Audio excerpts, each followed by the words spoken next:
Okay, so here we are back. This is part two of Danielle's hypnosis session. If you did not see part one, that is the actual intake session where we learned all about Danielle and the things she wants to ask her higher self and what's going on with her life. So if you haven't watched part one, make sure you do that. And I'm going to pause the recording here while I put her under hypnosis. And once she's under, we'll be back to follow up. What yet?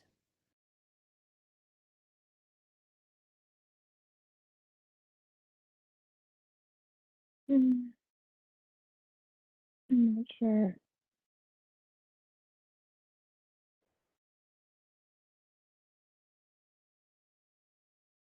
Yeah, down at the clouds, but I don't know where I am. It's okay. You don't need to know where you are.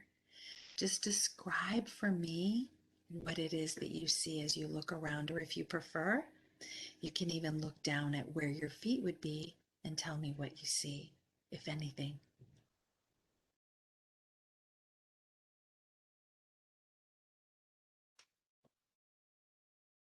I don't see anything. You don't see anything where your feet would be? Mm-mm. So tell me, do you feel like you have a physical body or you're an energy Mm, body? How do you feel? feel really light. Really light? So maybe more like an energy body? Yeah, And what do you notice as you look around you? What do you see when you look around you?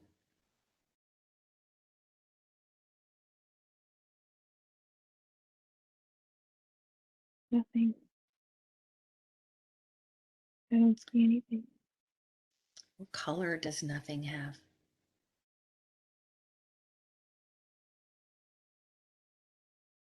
There isn't a color. So is it just white space, gray, black? Is there Mm, still no color? no color. I don't feel like I'm anywhere.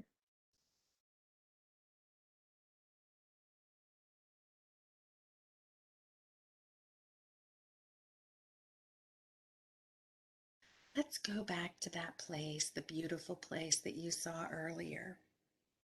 And I asked you to imagine the most beautiful place in the world. So going back there to the most beautiful place in the world to you. You said it was a lake, is that right?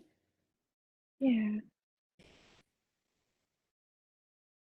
Are there trees around or yeah. buildings or yeah, No buildings. Lots no of buildings. trees. Okay. And you said Lots it of was greenery and foliage. nice. And is the water It's rough and choppy or is it smooth? smooth, but there's a little place with some rocks and making just some creek noise. It's very pleasant. Okay. Let's do this. Let's walk along the shore of that lake, just taking in the peaceful scene of the lake, breathing deep to smell nature, whatever that smells like to you. Listening to any trickles of water, any other nature sounds you hear, maybe birds, anything else you hear. Just walk along the shore.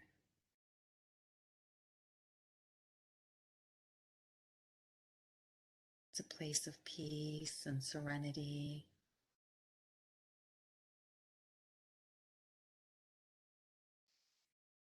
And as we walk along this shore,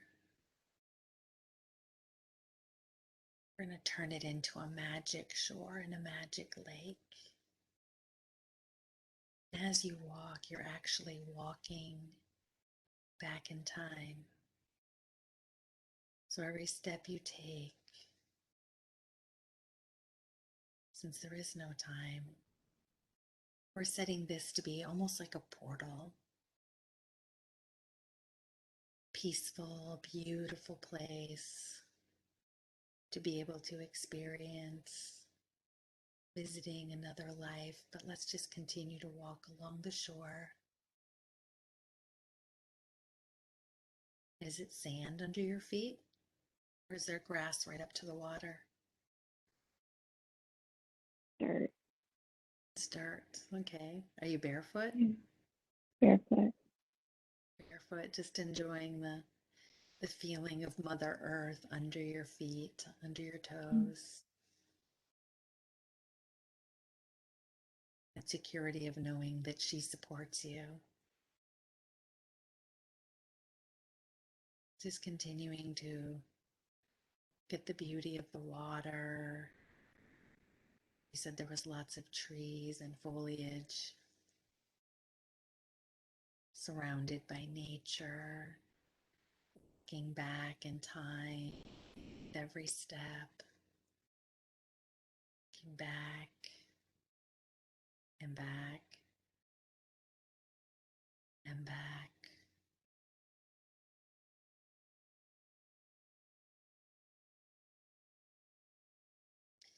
We're looking for the most appropriate time and place to stop, look at, and examine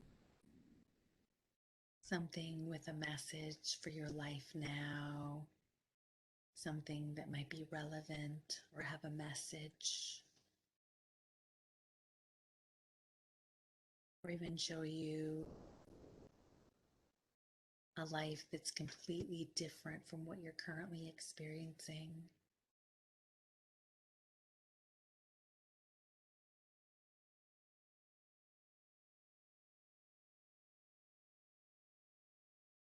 Walking back in time and space. And now that you've walked for quite a while,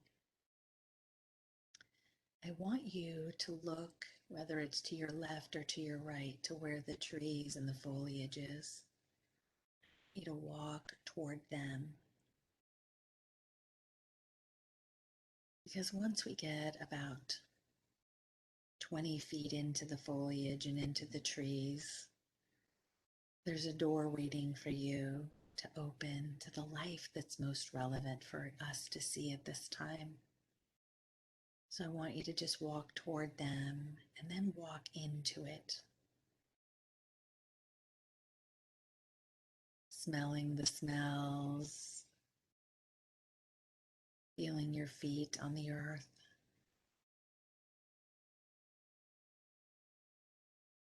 Now you can see the door up ahead of you.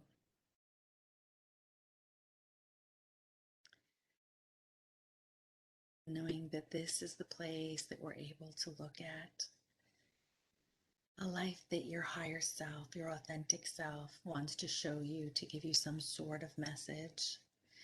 So put your hand, now that we're standing in front of it, put your hand on the doorknob with full confidence and knowing there's something for you on the other side of that door.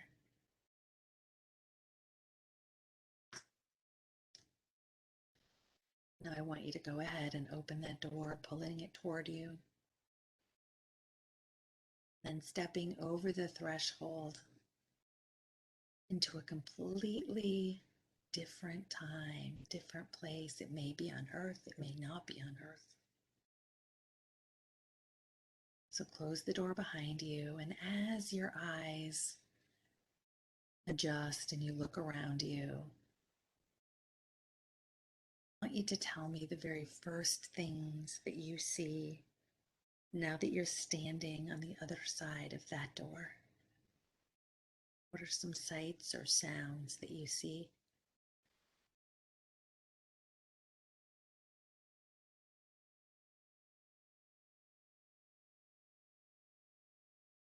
I don't see anything.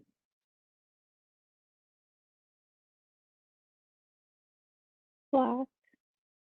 You see black? Yeah. Is the black in front of you? All around me. It's all I'm the around. only person. I'm sorry, say it again.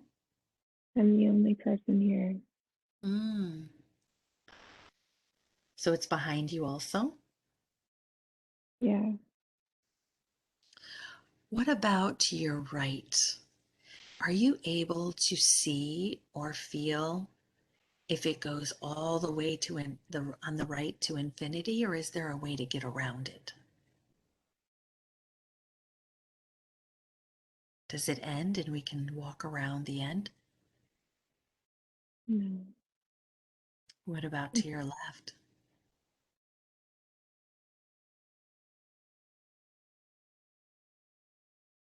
no.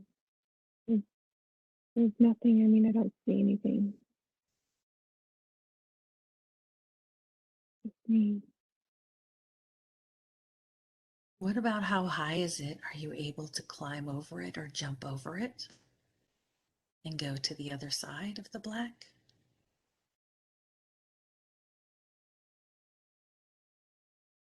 No. What about digging a hole underneath it? Can we do that? How about if we build a tunnel underneath it so we can go see what's on the other side of the black in that other life? Are you able to do that?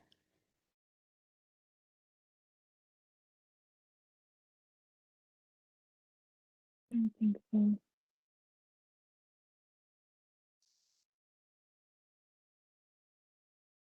What makes you think you can't dig a tunnel under it and go see what's on the other side?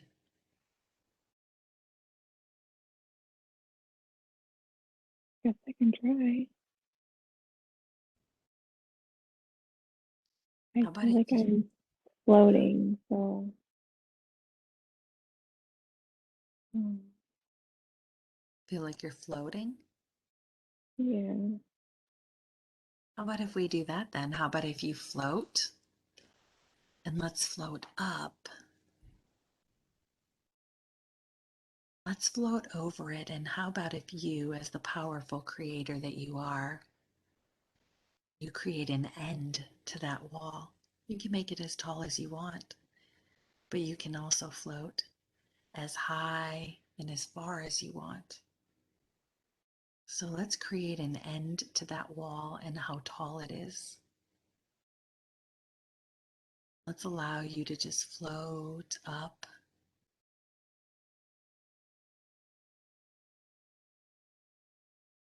and float over the top of that wall.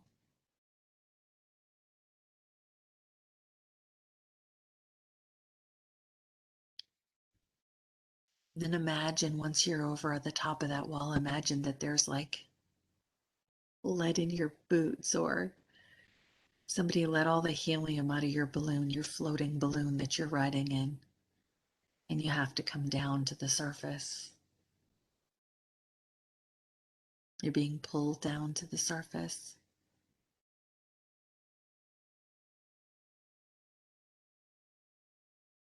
And as you're being pulled down to the surface,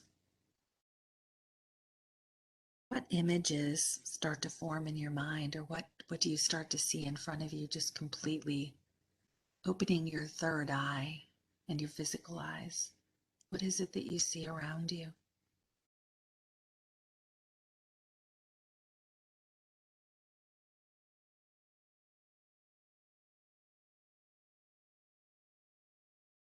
Nothing. I don't see anything.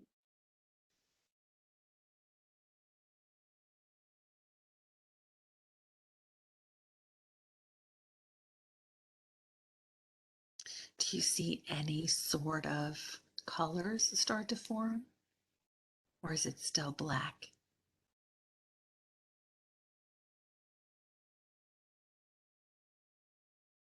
Not black, but I don't see any color.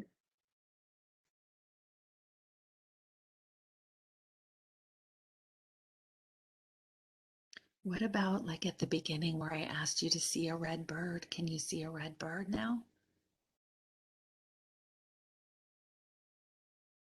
Yeah. So you just showed yourself you have the ability to see. So what do you think it is? What feeling do you get it is that's preventing you from seeing what was on the other side of that wall? It's the first thing that pops in your mind. What's preventing you from seeing the other side? The brain.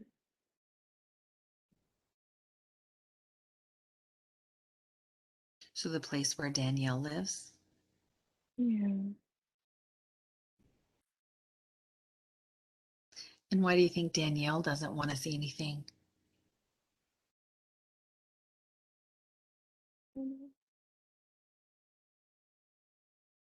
Is it fear? Yeah.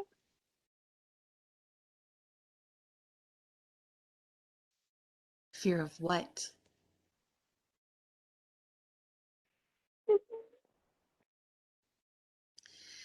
If you had to describe where the fear is located in your body, where would you say it's being held? Is it in her head or is it someplace else? No, it's my arm.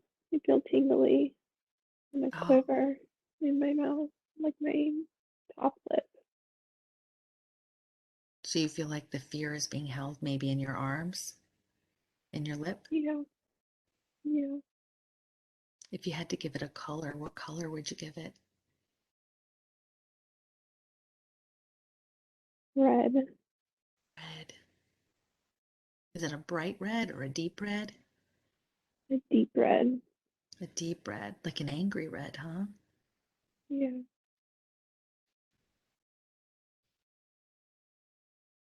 So let's do this. Let's open up your crown chakra wide open. Just imagine the whole top of your head is just almost like a drawbridge, just opening right up.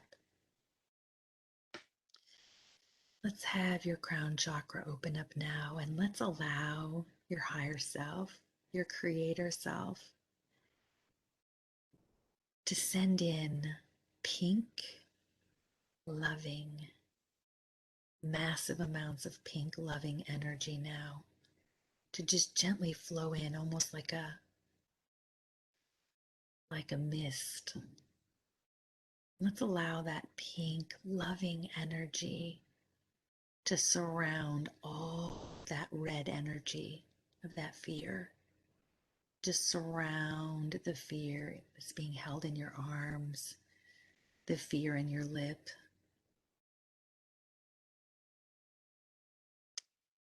Surround it and almost like it's holding it and cradling it and cuddling it. And then let's do that. Let's watch it turn into a scared child, that red energy. Let's give them forms that we can recognize. And the pink energy is your higher loving self holding that scared child.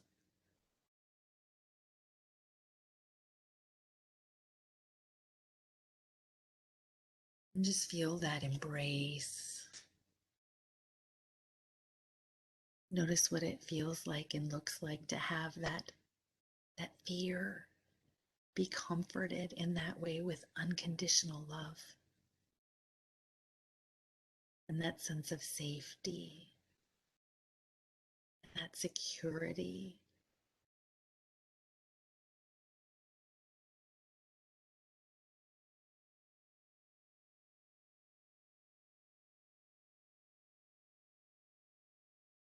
And then just watch as that red energy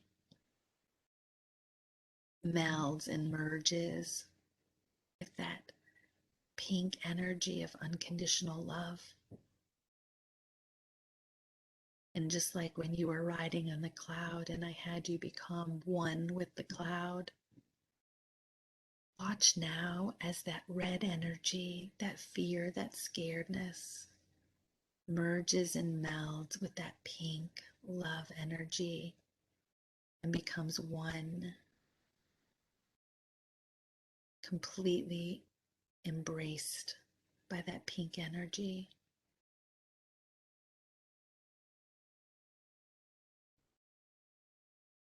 The two merged completely together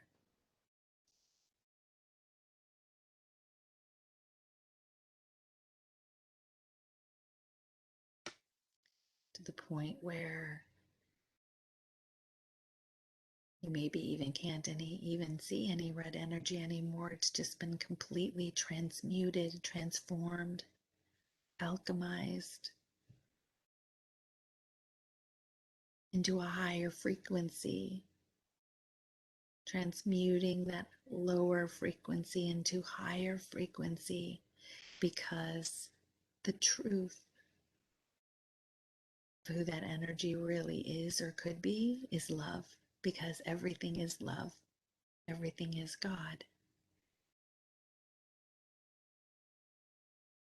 Do you still see any more red energy? No.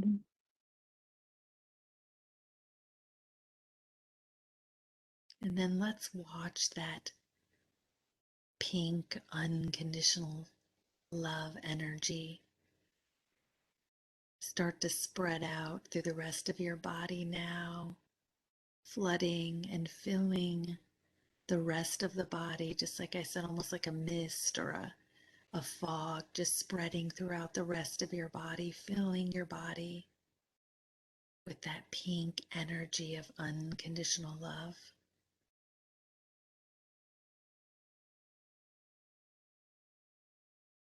Feel it filling the brain, the thinking mind, the torso, the waist, the legs, the feet,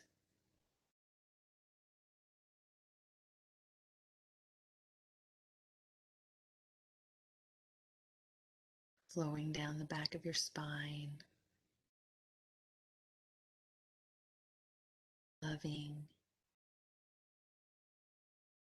pink energy, bringing peace to the whole body, to the mind.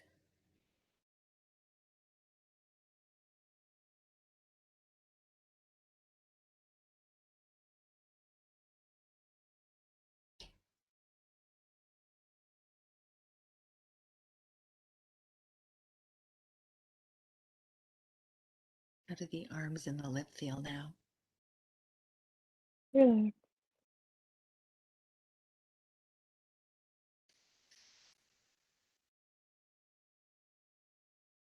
So, what else is Danielle feeling that is preventing her from seeing over the top of that wall? Is there anything else?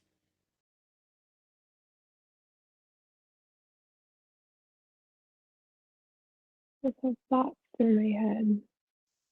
Say it I again. can't. I just have thoughts in my head that I can't get out. Thoughts about what? Work. Worry thoughts about work, or what kind of thoughts about work? No, not worry. Just day-to-day thoughts about projects and people and to-do lists. Mm. So Danielle would rather think about that than allow herself to hear from the authentic self. Is that what Danielle wants? No, I don't want that. How about if we were to put all of those thoughts and take them and pack them all into a box? So gather up all those thoughts pluck them out of the brain. Maybe you need a broom to sweep them up. Maybe you need a vacuum cleaner to suck them up. However you do it, let's put all of those and put them in a box. Gather them all up.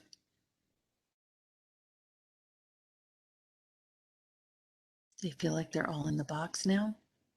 Yeah. Okay. Let's tell that all those thoughts that you're going to have plenty of time to get to them in just a little while. But let's go ahead and just shut the lid on that box now. And I want you to take and go ahead and imagine that you're setting that out in the living room in your house. So go set it out there. Reassure all those thoughts that you're going to be able to pick them up later as soon as you're done. Notice where you set them. Then come back into the bedroom and lay down.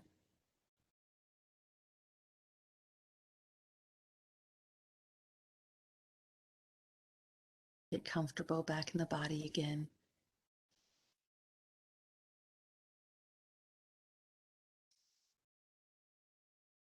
And now notice if there's anything else in the body or what else might be going on that's preventing Danielle from being able to let go and see what's on the other side of that wall. Is there anything else?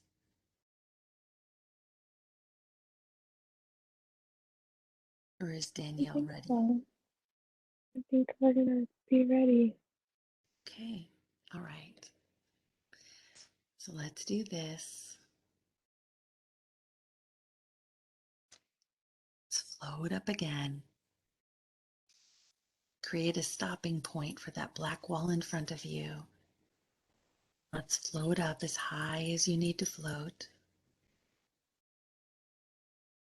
And let's go ahead and float over top of that wall, knowing that there is another life, another story for you to examine.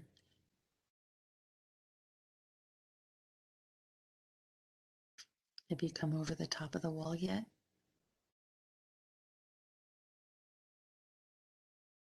Yeah. Okay, so just allow yourself to let the air out of that bubble that you were traveling in or whatever it was, or feel yourself being pulled down to the surface. As you come down to the surface, just look around at this other place, this other time, and just tell me the very first impressions that you have as you look around you.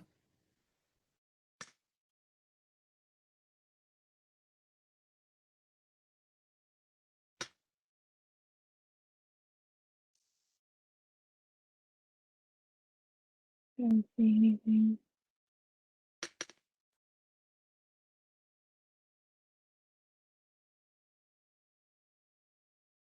If you look down at where your feet would be, what do you see on your feet? Anything? Any shoes? Anything? Bare feet. Bare feet? Are they Mm-hmm. dirty feet or clean feet? They're clean. Do they look like adult feet or child feet? Adult feet. Adult feet. Do they look like male feet or female feet? Female feet. So do you feel like you're female? Yes. Do you feel young or do you feel old? Kind of in the middle? Middle age. Okay. Do you feel strong and healthy? Do you feel unhealthy? Healthy. You said healthy? Okay. Yeah. And what about your head? Do you feel like you have anything on your head or nothing on your head? Nothing in my head. And what about any jewelry? Are you wearing any jewelry of any kind? No, Are you carrying anything? no.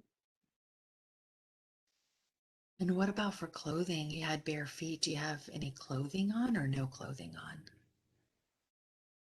Jeans and a shirt. Jeans and a shirt?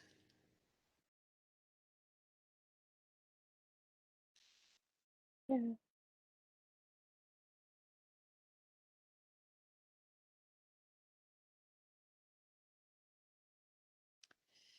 And if you just kind of take an assessment of your life where you're standing there right now with your bare feet, feeling female, middle-aged adult, healthy, jeans and a shirt,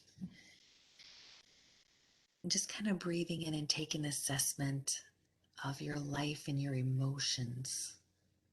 How would you say that that life feels? Does it feel content and happy? Does it feel discontented? Does it feel unhappy? How would you characterize it? How you feel? Yeah. Content, Okay, happy. Yeah. okay. So let's do this then. Let's walk to the place that you call home in that life. Let's walk and stand in front of it. I want you to describe what it looks like for me. So now that we're standing outside of it and looking at it from the outside, what do you see? What does it look like? Single story house, blue. Is there a porch or no porch? No porch. There's a driveway and a attached garage.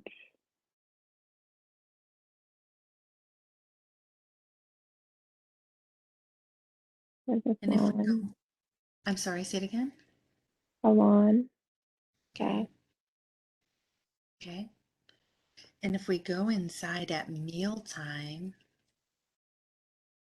now that we're standing inside at mealtime, what's going on? What do you see?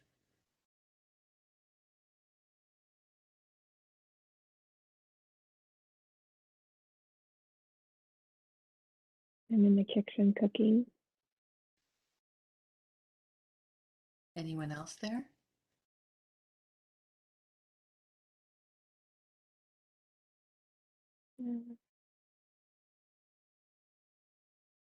No. Okay.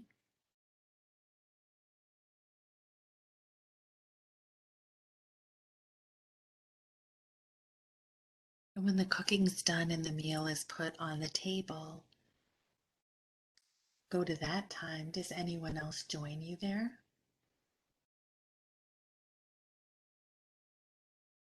Or No. do you eat alone? I'm by myself. Okay. All right. So let's do this.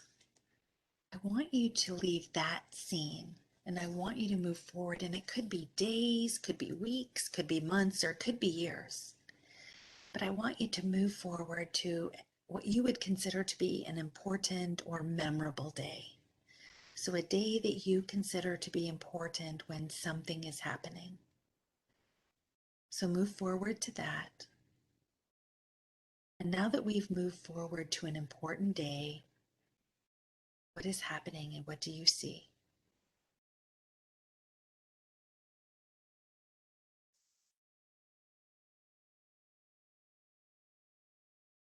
Mm. Starting a job. I don't know where. I'm in an office. I don't know anybody.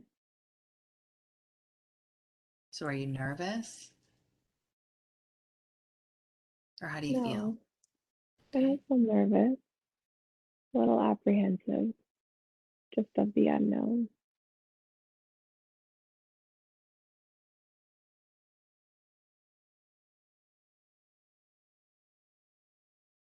So is it something that you wanted?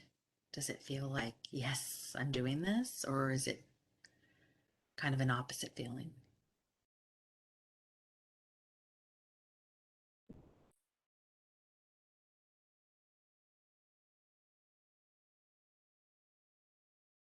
Yeah, I wanted it.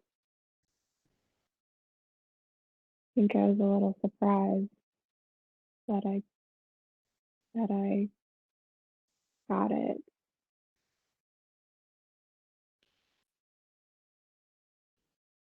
Okay.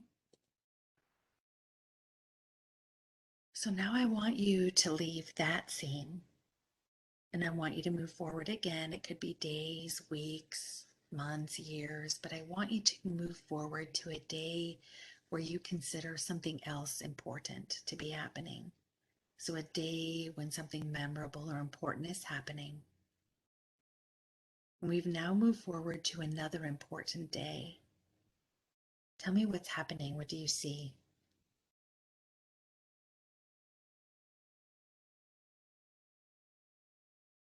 I'm getting married.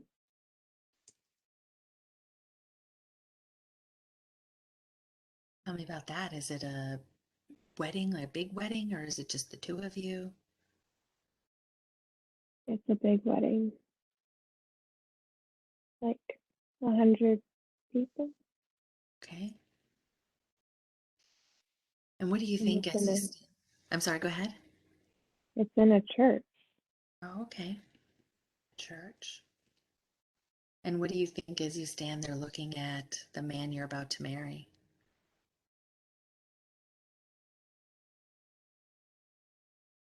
and I don't know him.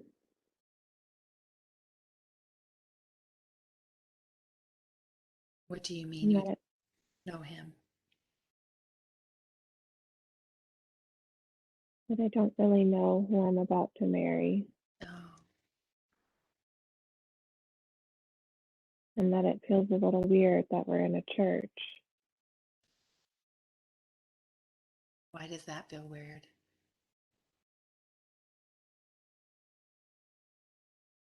because I don't think I would have chose that.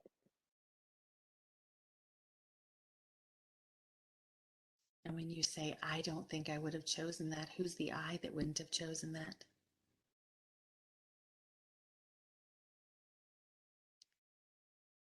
Is that Mm, Danielle? Okay.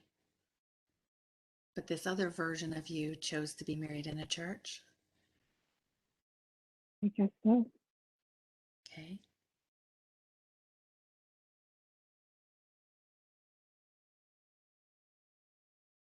So do you feel like you maybe didn't know him very long before you went and got married? Is that the feeling that you get?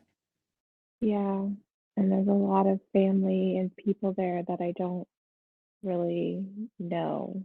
A lot of people on his side, and I don't actually see anybody on my side of the family that I know. Mm.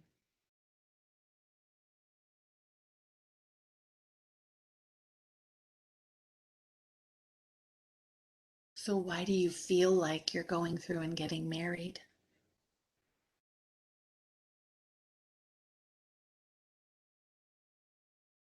It was like maybe it was arranged, or yeah, And so what kind of dress do you have on? it's white. It's very old school dress, um, A-line. My shoulders are covered.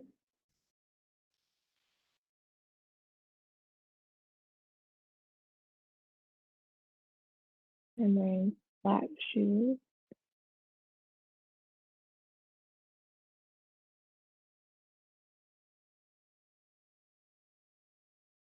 And what is he wearing?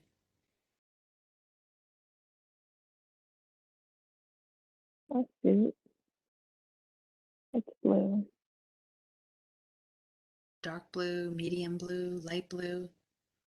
Yeah, like a dark blue. Is he handsome? Do you find him to be handsome or not? Yeah, he's handsome. Brunette.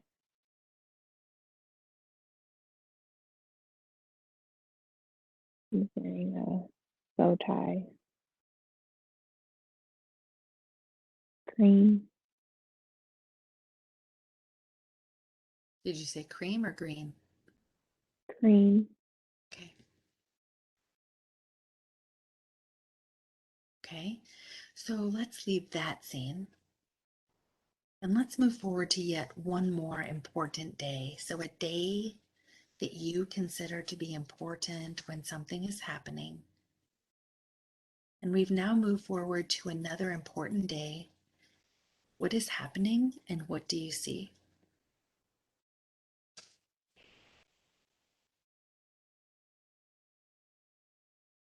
I'm in labor.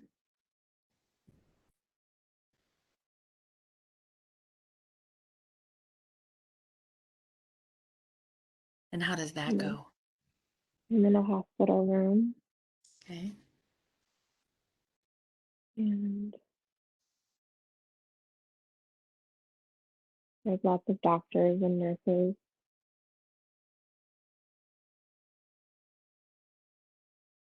and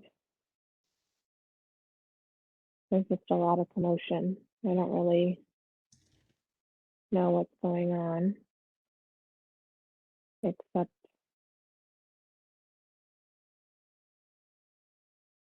that I'm just trying to breathe Mm. Is it hard to breathe?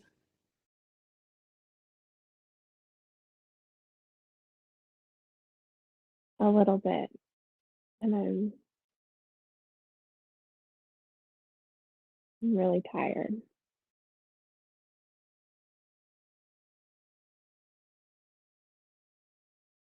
I'm in a lot of pain.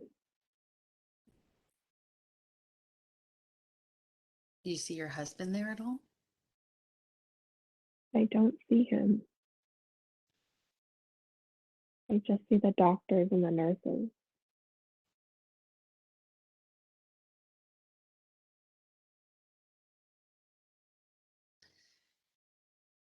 Does there come a point where you get to see your baby?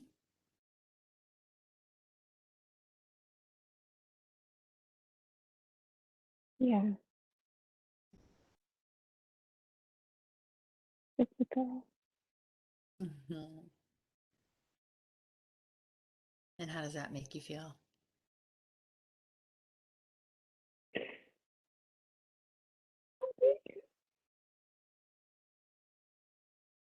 Is she healthy?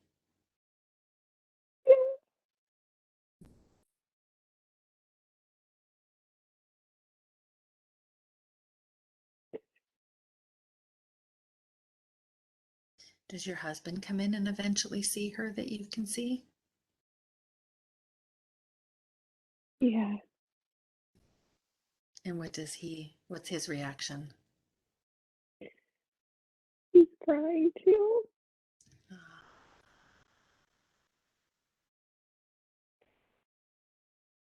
He's happy, huh? Yeah.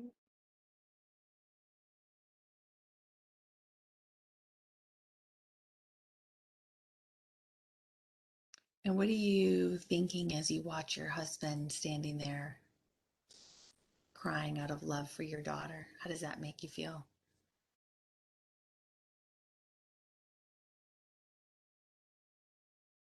Infinite love. Mm.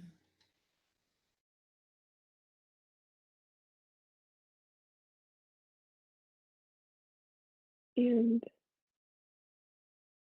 also perplexed Why? that I was able to create this Mm. person.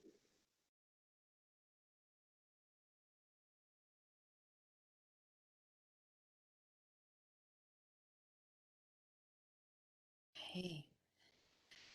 So let's do this. Let's leave that scene now. And now I want you to move forward, however long it is from there. I want you to move forward to the last day of your life in that lifetime, just before you take your last breath. So moving forward to the last day just before you take your last breath. And I want you to tell me where you are and what's going on.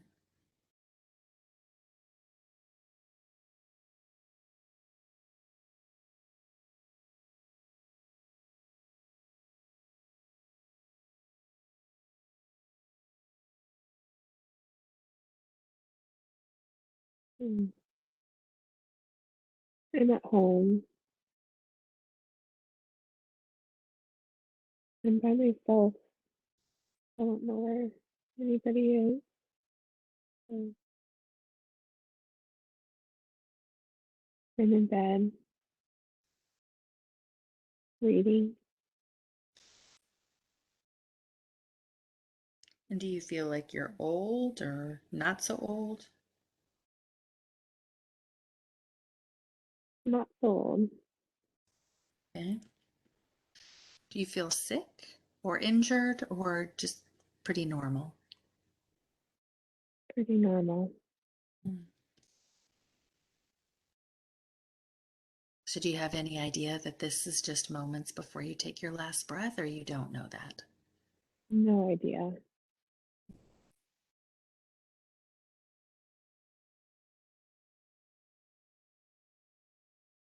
Okay, so let's do this. Let's move forward to a few moments in the future to where you have already taken your last breath and your spirit has left your body. And you're looking down at the scene of you there in your bed. Tell me what it is that you're thinking and feeling.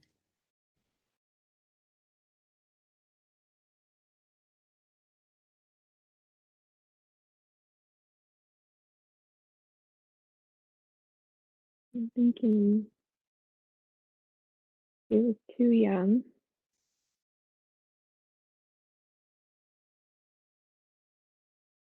I'm feeling like she didn't get to do enough.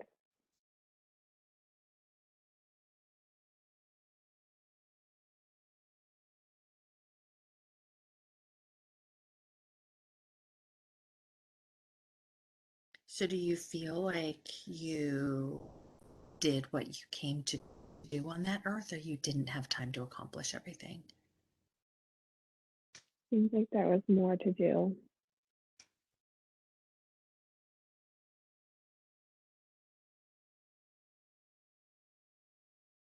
So, what do you do after you look down at your body? Do you stay there for a while or do you go someplace else? What do you do?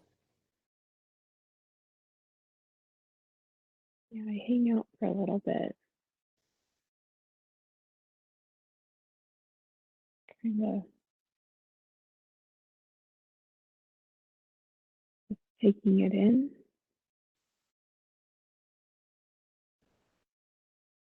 Any other thoughts as you take in the scene?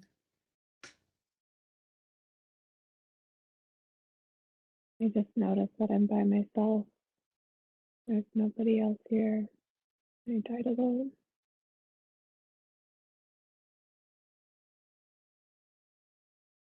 And how does that make you feel knowing that you died alone?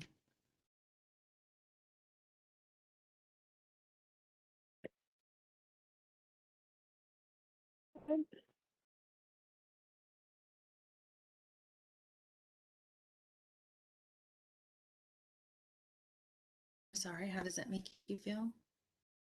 Bad. Oh, okay. Okay. So after you're done taking in the scene, where do you go next? What do you do?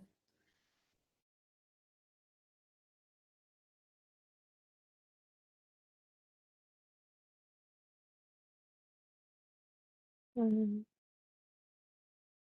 I float up. What does that feel like? It was weird. Feel very light. Like, I don't know where I'm going.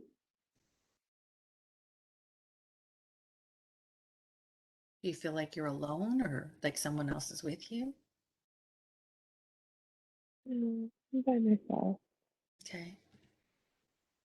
Are you scared? A little bit.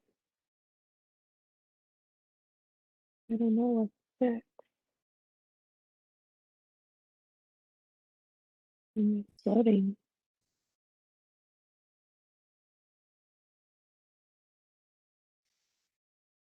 Does it feel like it's kind of fast or slow floating? What kind of speed would you say it is? Very slow.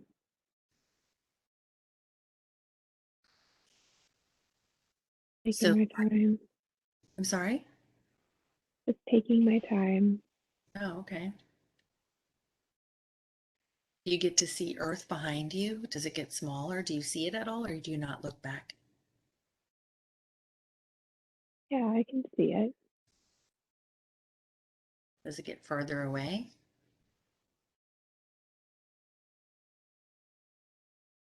Not really. No. I mean, yeah, I guess so. Mhm. And so once you're done floating, well, first of all, do you keep floating up or do you ever float sideways or does it just feel like you're just going up and up and up? Yeah, I just feel like I'm going up and up and up. Okay.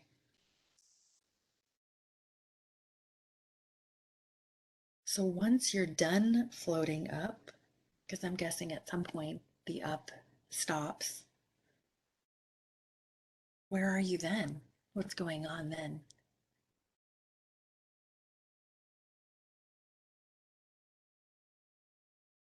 Sounds like I'm in space. It's black.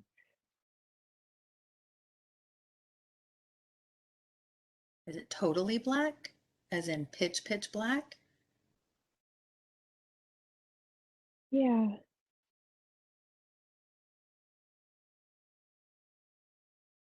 Are you scared because it's so dark or a not little scared? bit. Okay. Yeah, I'm kind of worried.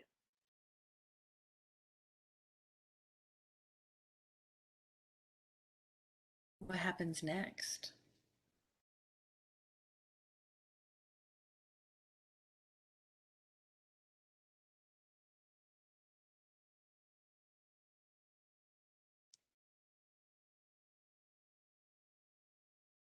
Nothing.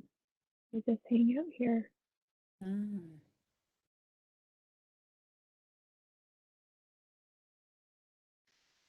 Do you feel like there's anything happening to you while you're hanging out? I mean, do you feel like you're gaining anything, more peace or healing, or you're just hanging out with no change and nothing happening? What does it feel like?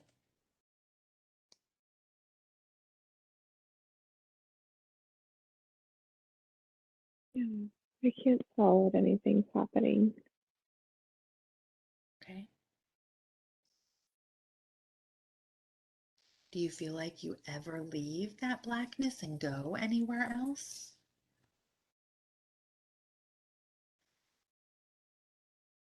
No? You feel like you just stay there? Yeah.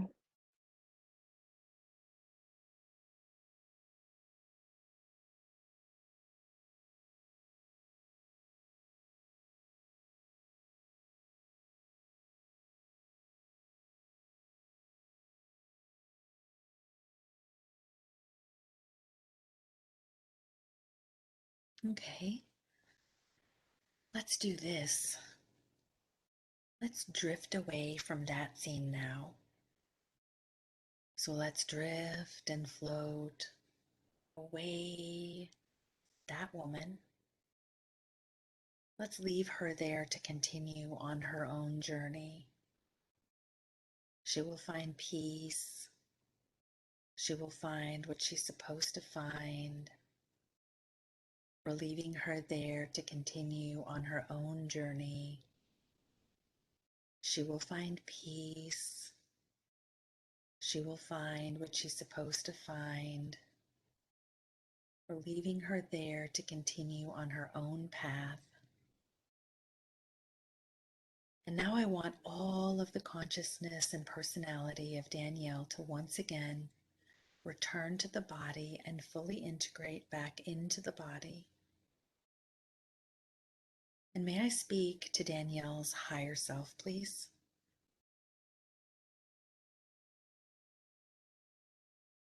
Sure. So I have permission to speak to her higher self. Yes. I respect the power of the higher self because I know that it takes care of Danielle's body and does a very good job of it. And I also know that her higher self has the records of everything that has ever happened to Danielle in this lifetime and all other lifetimes that she has ever lived. So I respect the power of her higher self, and I always ask for permission to speak to it and ask questions. Do I have permission to also ask her higher self questions? Yes. I know you could have brought forth many different lifetimes for Danielle to see today, and you chose to bring forth this lifetime for her to see where she was, this young woman who ended up getting married and having a daughter. Why did you bring that lifetime forward for her to see?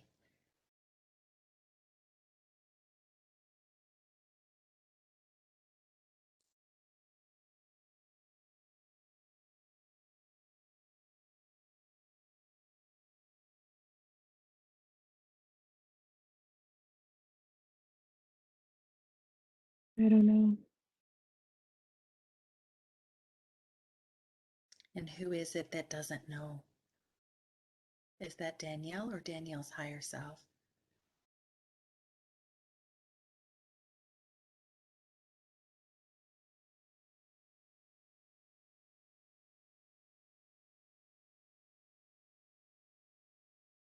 It must be me. I don't know. So, asking Danielle, the persona Danielle, the one living this life,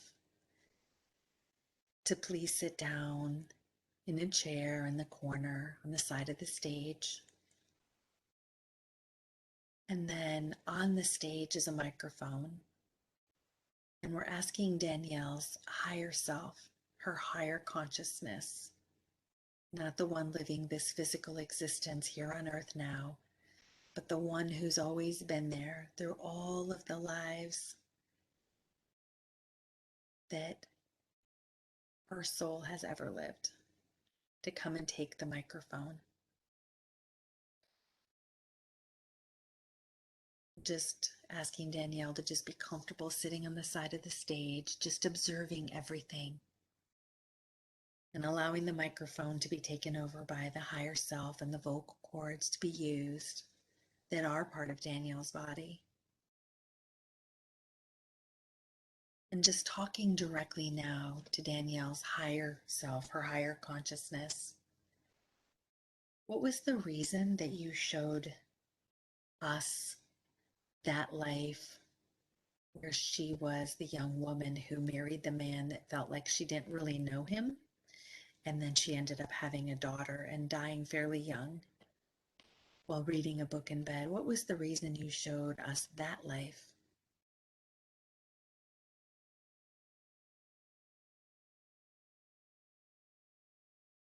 That she knew love. I'm sorry? That she knew love was possible.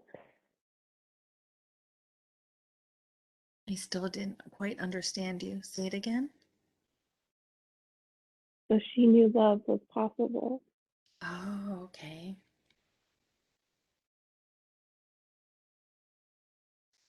Because she really loved that man?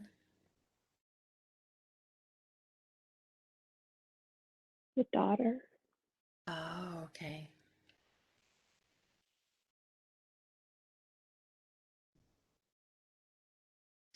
Is the soul of that daughter in that lifetime anyone in this lifetime that incarnated with her in this lifetime by any chance, or no? No. Okay.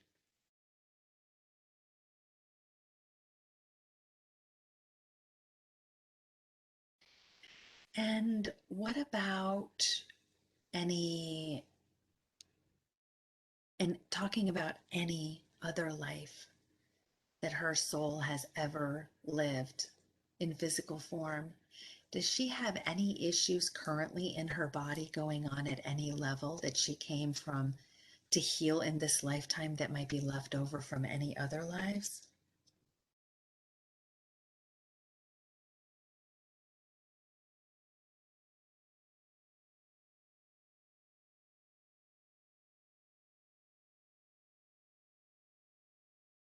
No.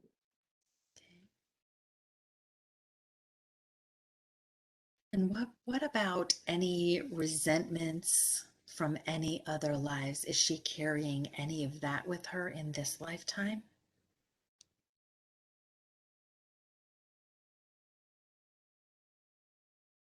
Yes. And what happened in that lifetime that gave her the resentment that she's still carrying now?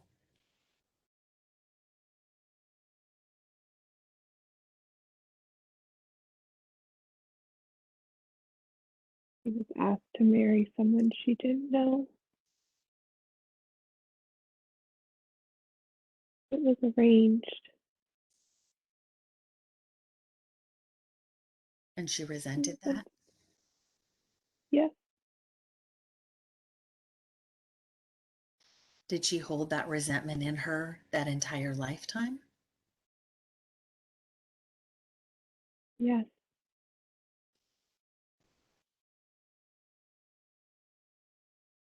So, in other words, she died still feeling that resentment.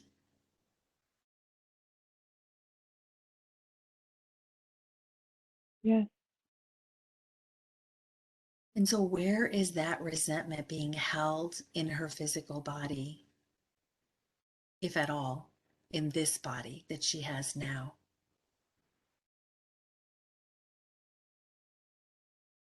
Or is it just on a soul level?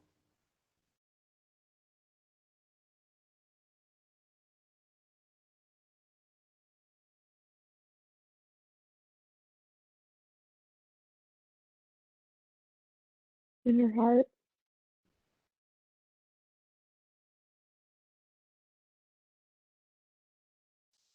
Are you, as her higher self, able to pull that resentment by the root and send it to Creator's light and replace it instead with Creator's unconditional love, light, and peace? yes, Could you do that now, please, and show her what that looks like and tell us what you're doing as you do it?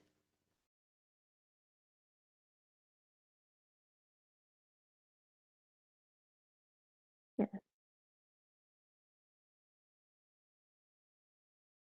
I'm pulling it out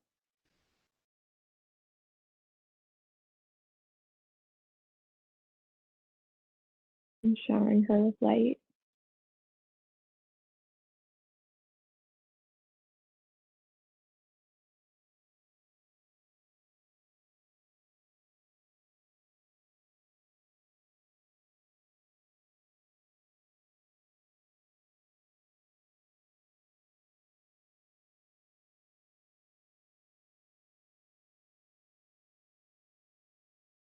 Are there any crumbs or fragments left, or has it all been removed, all the resentment left over from that lifetime? It's removed. And how has that been impacting or affecting her in this lifetime, or if it has?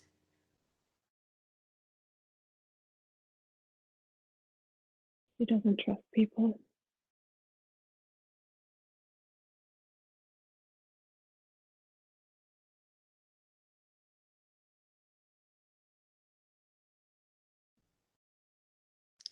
In that other life, did that end up being a happy marriage that she had, that arranged marriage, or was it an unhappy marriage? It was a happy marriage.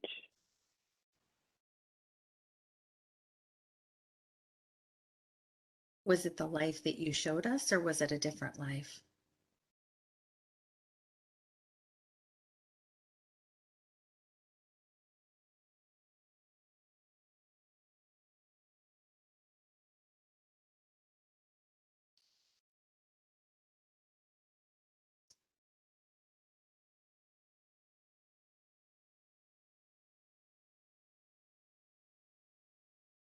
I don't know.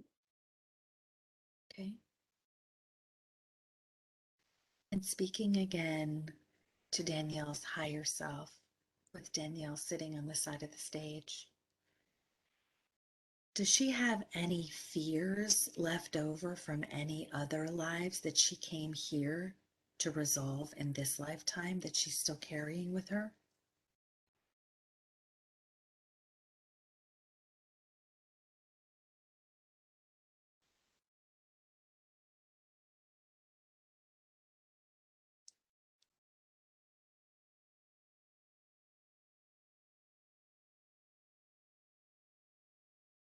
I don't know. And who's saying they don't know? Is that Danielle saying that? Yes. What does Danielle need to entice her to stay sitting in the chair and let the higher self come through and do all the talking?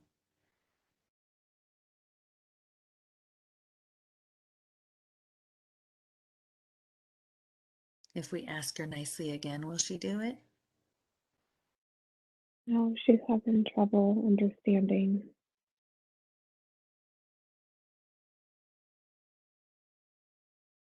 She doesn't get Understanding. it. She doesn't get why we're doing this. It just feels off. Mm. So, if Danielle understands that you're doing this because there's questions that you have about having anger and wanting healing, anger that you don't know where it comes from, angry outbursts, and wanting healing from having the mom that you did and the dad that you did, and wanting to have closer relationships and clarity on your work, and that we're working on getting all of those answers from a higher source that knows the answer to these questions. Does that make Danielle feel a little bit better?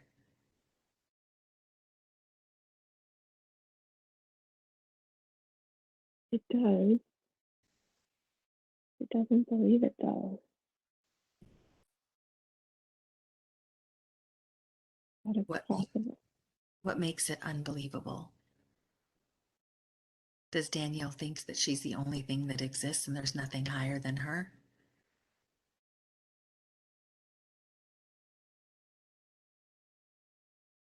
She fears that. She fears that? Yeah.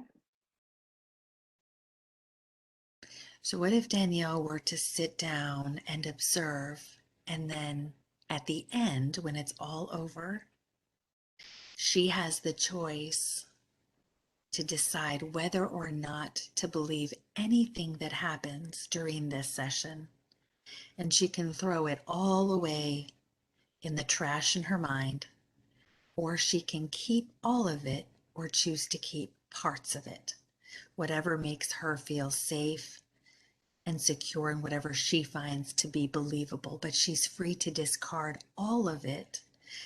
But let's just wait and see what happens and what is said. Does that make Danielle feel a little more willing to let go and listen? Sure. Okay, so let's do that. Let's have Danielle return to her seat and sit down and allow the higher self to take the microphone again. I'll call it the higher self, a higher consciousness. And then Danielle can decide at the very end whether or not she wants to accept or reject any or all of what's being said. And so going back now and putting the focus and attention and giving the microphone over and the vocal cords over to the higher consciousness of Danielle, asking the question again to Danielle's higher self. Are there any fears left over from any other lives that are still in need of healing or resolution now that we can take care of here?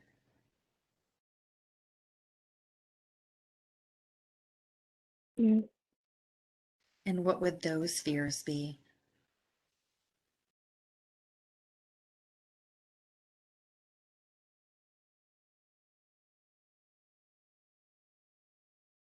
that she isn't enough,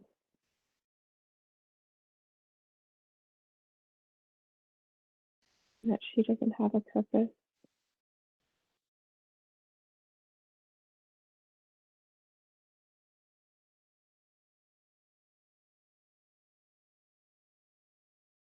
And what happened?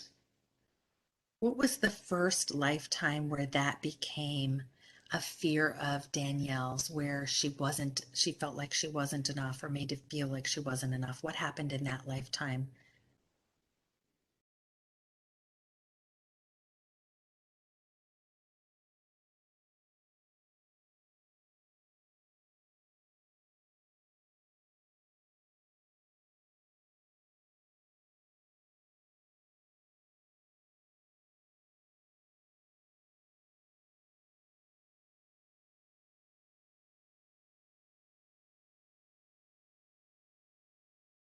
I don't know. Are you, as Danielle's higher self, able to show her a snippet image of that lifetime and what caused her to feel like she was inadequate and didn't have a purpose? Are you able to show that to her in her mind?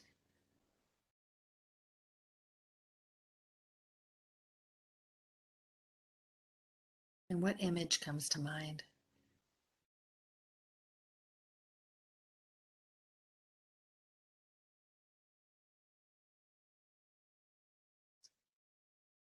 Nothing. Okay. So, are you, as her higher self, able to upgrade Danielle's frequency now so she can be at the highest frequency possible for the rest of this session?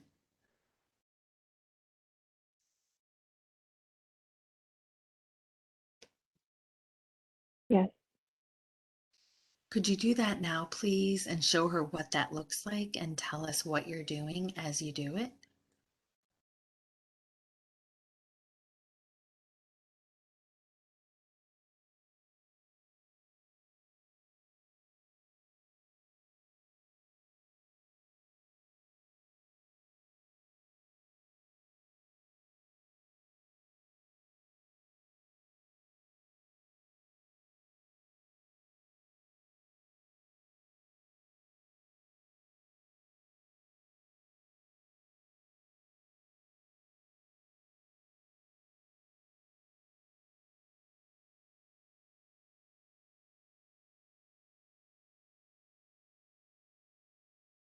What's happening? Anything?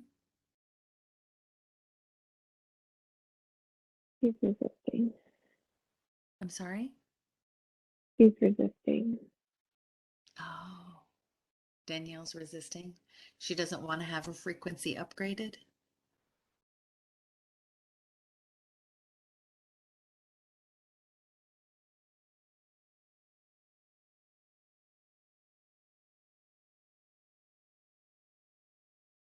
What if Danielle were to picture, just like she is lying on the bed there, but emptying her mind, like opening it wide up and emptying her mind right now and putting all judgments and all fears and all preconceived ideas and beliefs and just put them in a box, however big that box needs to be. If it needs to be a small box, medium, or a big box, but put in the fears, take those out of the brain, Put in disbelief. Pull that out of the brain. Take out judgments. Put that in the box. Ooh, how about this one? The need to control or the desire to control. Let's put that one in the box.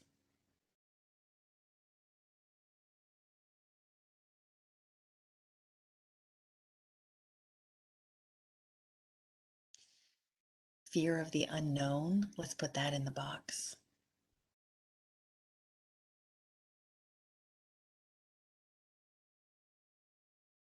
Resistance. Let's put that in the box. Let's pull that out of the brain. And anywhere else it might be in the body, let's put that in the box.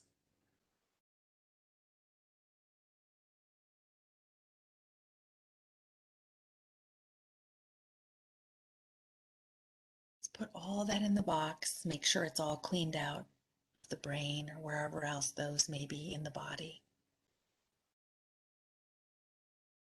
Let's put the lid on that. Let's go set that one in the living room next to the other box. We can pick those up later.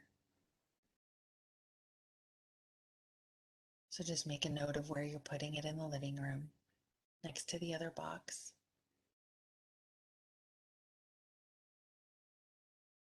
Then have Danielle come back in and lay down.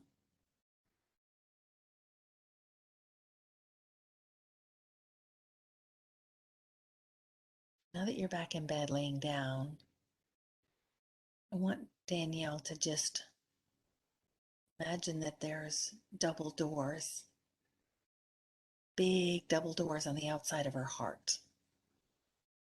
And I want her to just open those doors wide open now. No fear because we put that in the box. It's not there anymore. Just open those double doors wide open and let it be connected to Creator, to Source, unconditional love and light. Flooding down with peace and love, security, connectedness, belonging,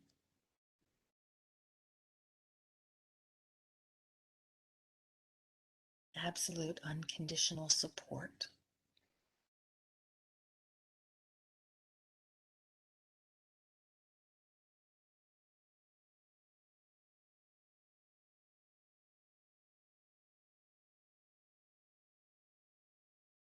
You can go ahead and close those doors now that it's full.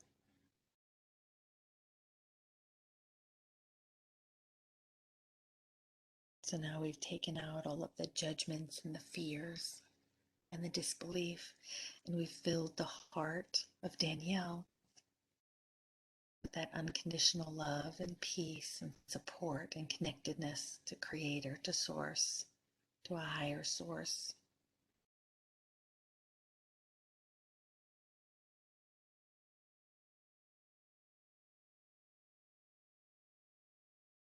And just like how the heart pumps the blood through the body, just let those feelings be pumped through the blood to reach the entire body of that peace. Feel it flowing through your veins, the love, the connectedness, that knowing of being supported, letting that pump through your veins.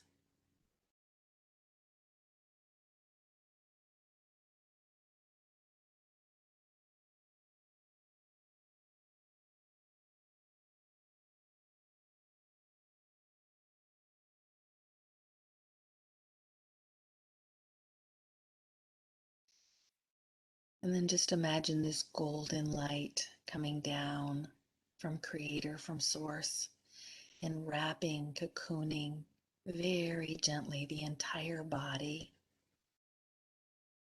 in a golden light of trust, the softest, fluffiest,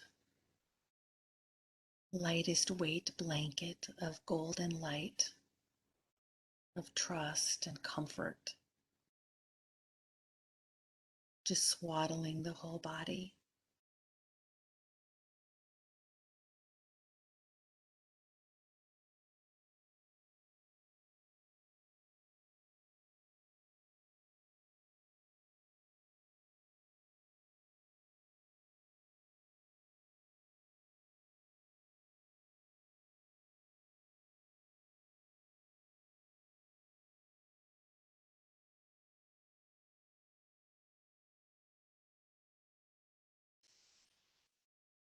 Let's leave Danielle there to enjoy the feeling of all of this while we speak to her higher self, her higher consciousness, and she can just enjoy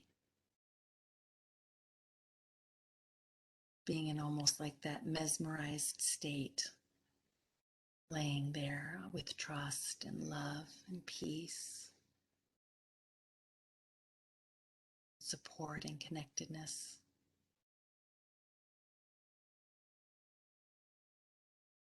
And going back and talking to Danielle's higher consciousness, her higher self, and asking, is there any block or trauma going on in Danielle as a result of her grandmother shaming her about her weight?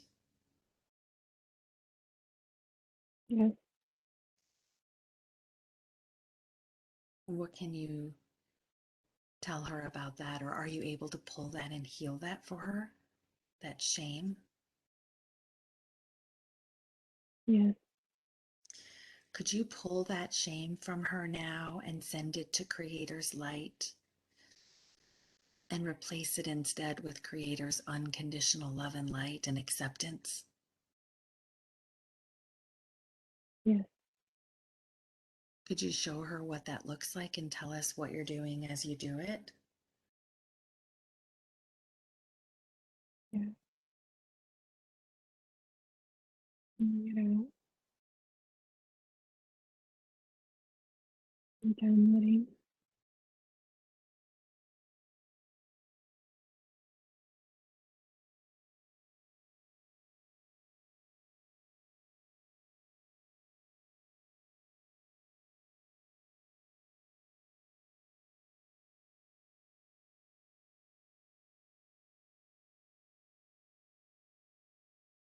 Okay. Thank you for that.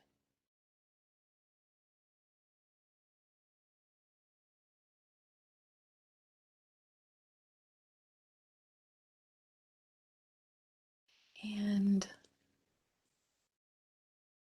she struggles with a will to live. She questions, why is she here? Does she want to be here? She has suicidal ideations for the past 5 years. What's her purpose? Is she even contributing anything to this life? What can you, as her higher self, do to help her with these deep feelings that she's having?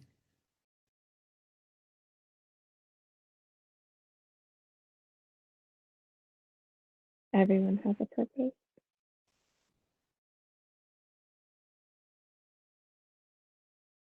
It's here for a reason.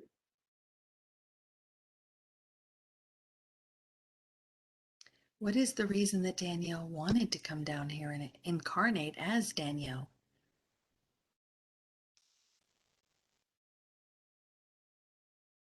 She wanted to help people.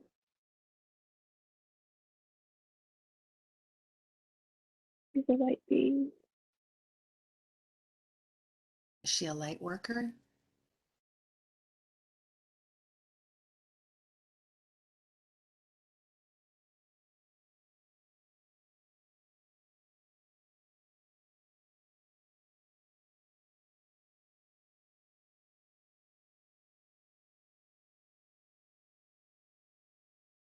Why does she have a hard time believing that she has a purpose? What's causing that to be such a strong thought in her mind? She's forgotten. Got what?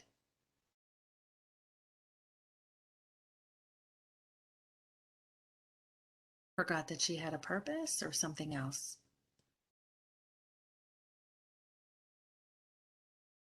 She's forgotten that she has a purpose and that just by being her, being, be sharing her love.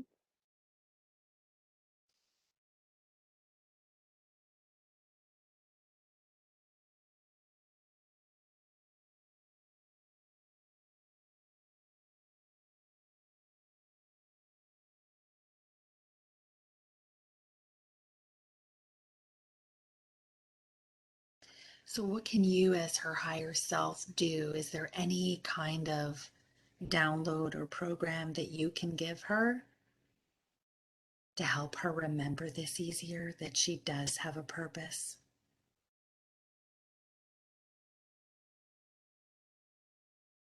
Yes,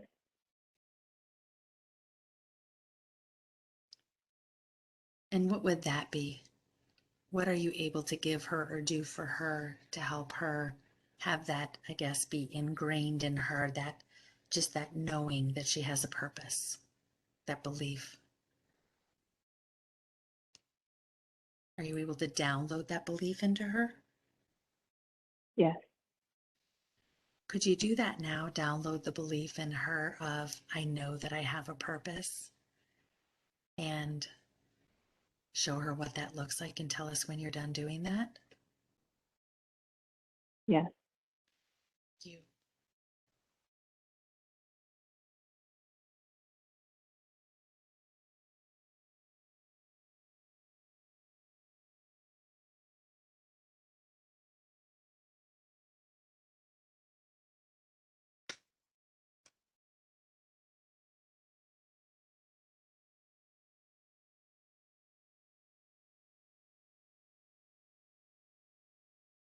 Okay. And are you able also to download Creator's definition of purpose into her so she has that to also draw upon instead of her own definition? Yes. Could you do that now, please, and show her what it looks like and tell us when you're done doing that?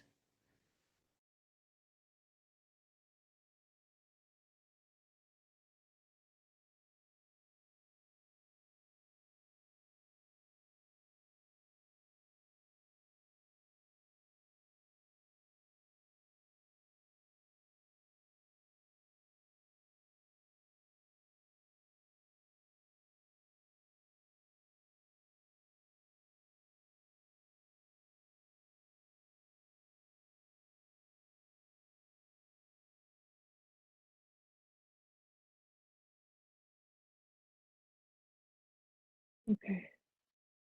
Thank you for that. Is there any reason why, other than, or is it just related to her grandmother shaming her about it, or is there any other reason why she's had a hard time with the idea of losing weight?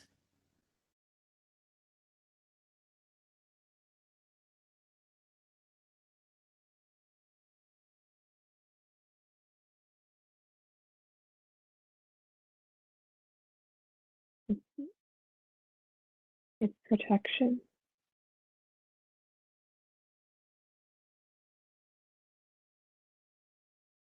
So does she feel unsafe if she were to lose weight, like she's losing layers of protection? Is that what you mean? Yes,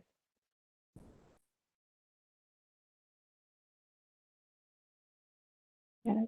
She's not ready yet. She's not ready for that? Yeah, not yet. Okay.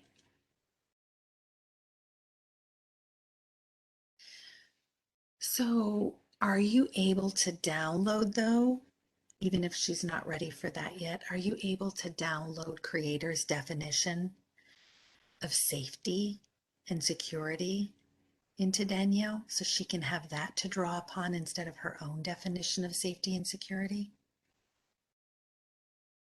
Yes.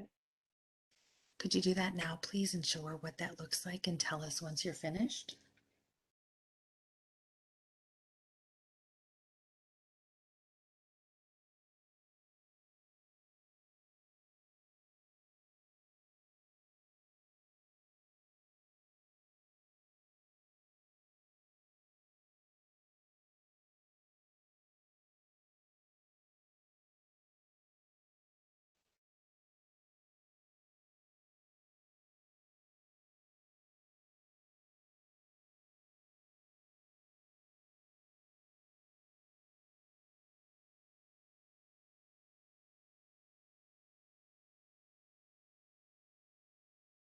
Okay.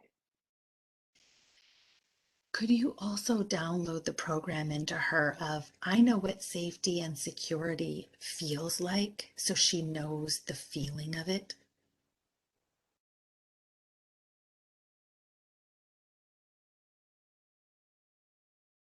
and show her what that looks like? Are you able to do that? Yes. Could you do that now and show her what it looks like and tell us when you're done, please?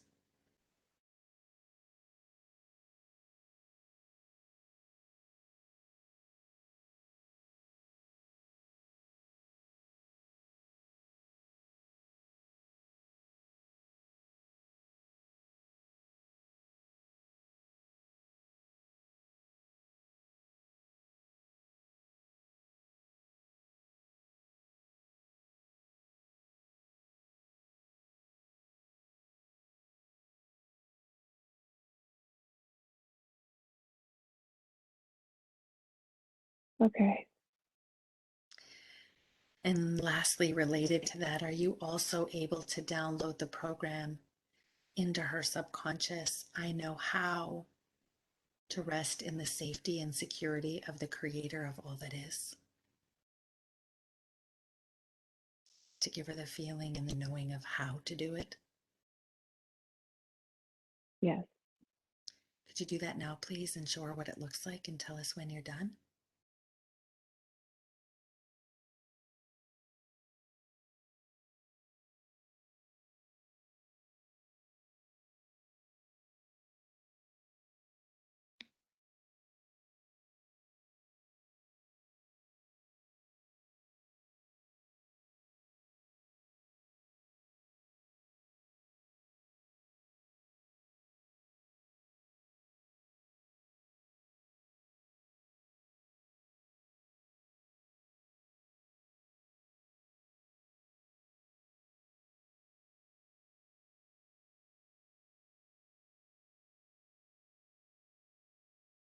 Okay.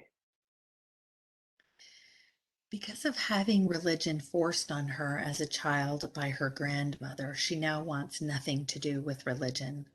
Are there any lingering areas surrounding that in which you could heal her, or any beliefs or trapped emotions that you could pull and heal regarding religion?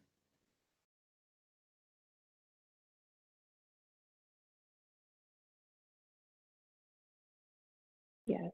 She has some trapped emotions And where are they being held in her body? in her solar plexus. Anywhere else? Her throat. Anywhere else? No. Okay. Are you able to pull them, those trapped emotions, from her solar plexus and her throat and send those to Creator Light and replace it instead with Creator's unconditional love and light there? Yes. Could you do that now, please, and show her what it looks like and tell us when you're done doing it?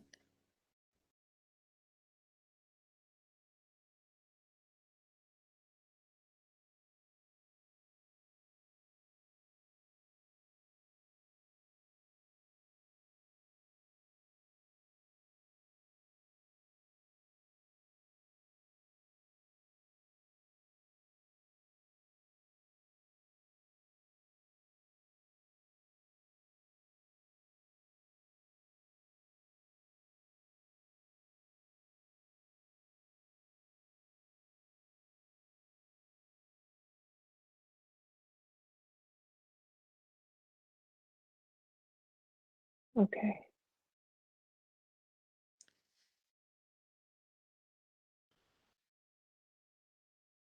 Is there anything else remaining in her lingering from having religion forced on her? Any beliefs or belief systems or anything that could be changed regarding that or let go? Anything else?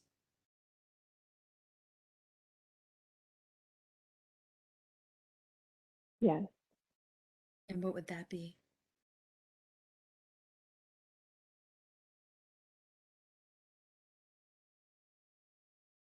that religion is bad and that they have an agenda.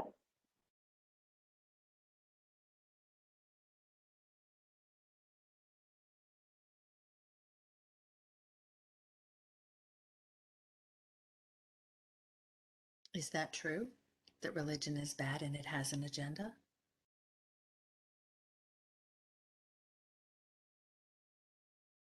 No, that's what she believes.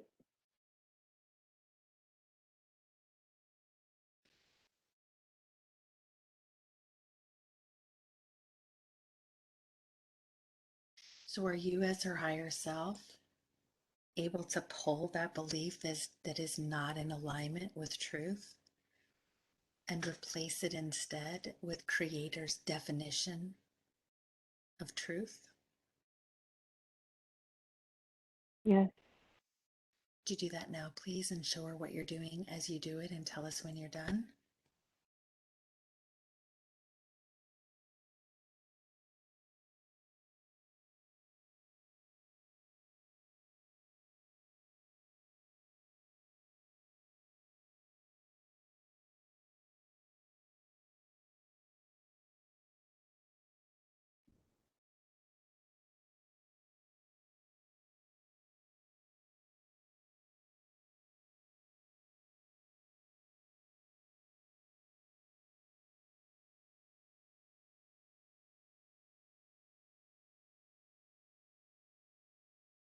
Okay.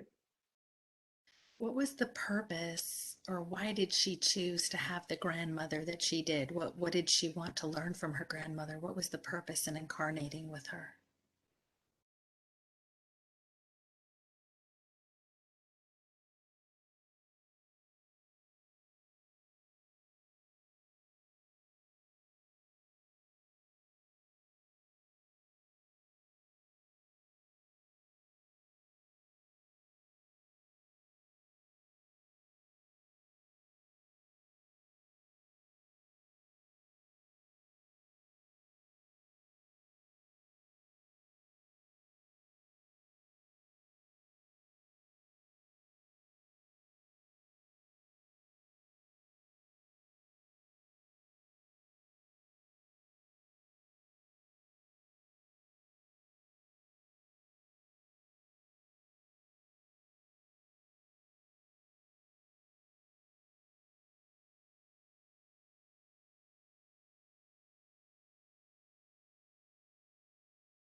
What lessons did she want to learn as a result of having the grandmother that she did?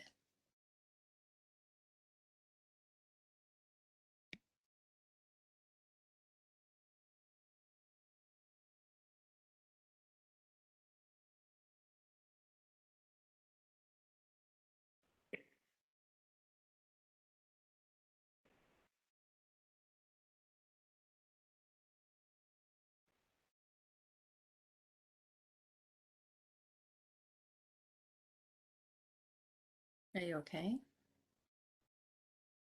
Yeah.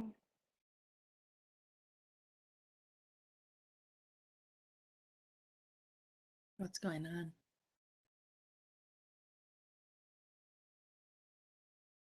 Um, I don't know. I'm just kind of like snapped out of whatever, but my body feels very heavy.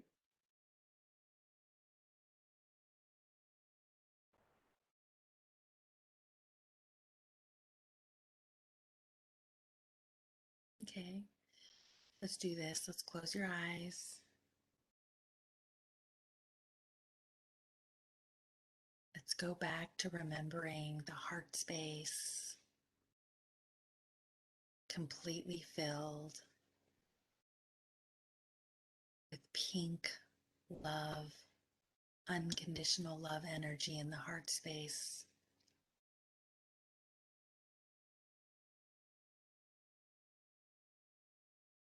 filled with the peace and feeling of connectedness flowing in your heart and being pumped through the blood veins to the rest of your body with feelings of connectedness, support, love, peace. And just notice what that feels like as it flows through the body, being carried in the blood.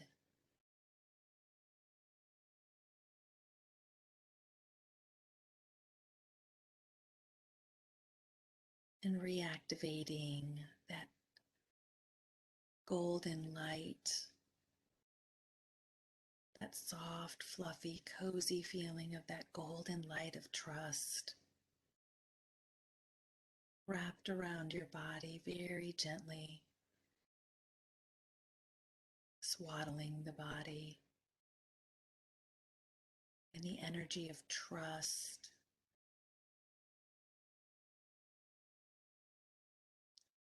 surrender to a higher source, remembering that you are surrounded by that protective triangle that we placed around your body in the beginning of this whole thing, with protective white light, powerful force of the white light protecting you against everything and anything. And just resting in that protection, in that safety, in that peace,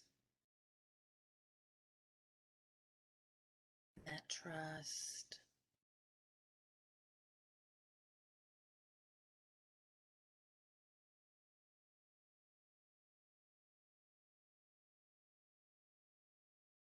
And connecting again through the heart space with Danielle's higher consciousness, with Creator, the Creator of all that is, the one giving life to everything and everyone.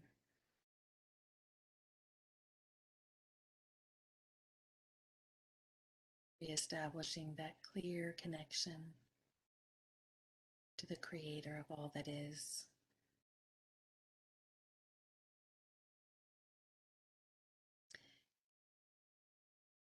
And Danielle, the one that walks around on this earth now, feels like she struggles with having close relationships with others, her family, her husband, and just others in general. Why is this? And is this something that can be healed for her?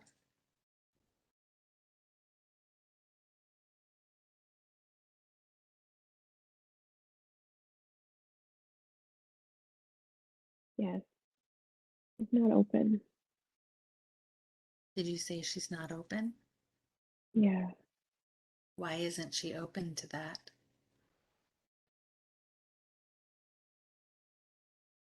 she's trying to protect herself Trying to protect herself from what? from being left or hurt.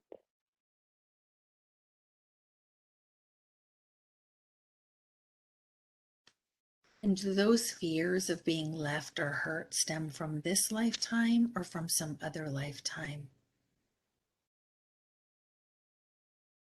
This lifetime. Is it a result of having the parents that she did, or did it come from someplace else? What's the root cause of that fear of being Her, hurt or left? her parents. Mm.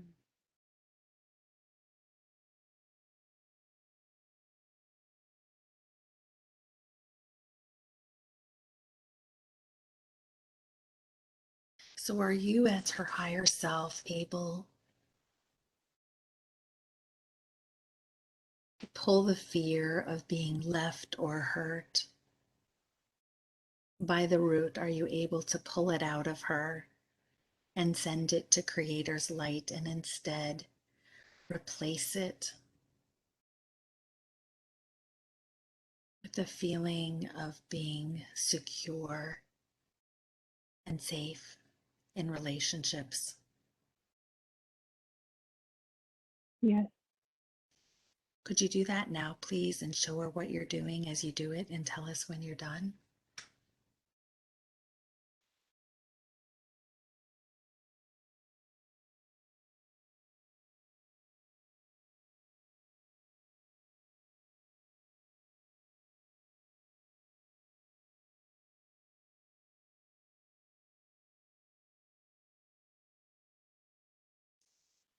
Okay, we're done. Thank you for that. And what is the root cause of her feeling that others are not fully there for her and supporting her and there for her if she would ever really, really need them?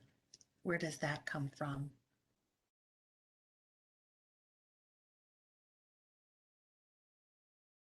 And not being there for herself. Say it again. She's not there for herself, her Oh, relationship with herself. okay.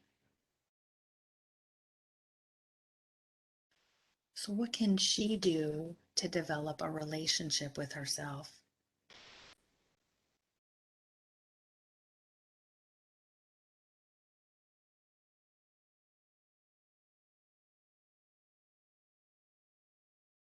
She needs to honor her word.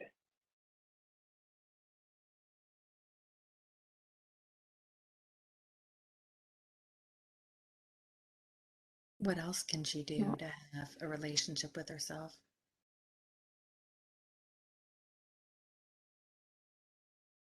make time to develop her spiritual relationship.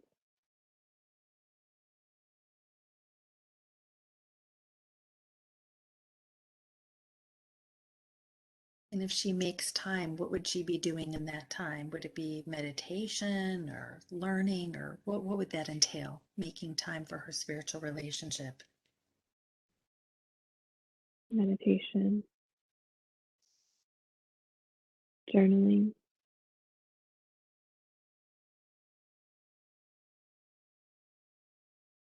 walk, time in her own energy, just hers. I'm sorry, what in her own energy? Time with her own energy, just hers.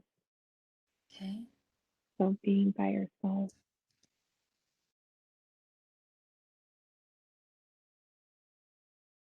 Anything else? No, Are there any books or courses or learning or anything like that that might help her, or anything, any resources she could use?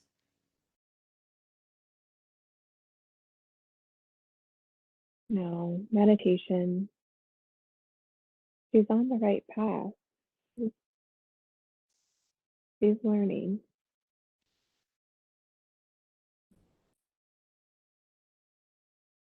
And what about the fact that her husband doesn't support her in her spiritual journey? What can you tell her about that?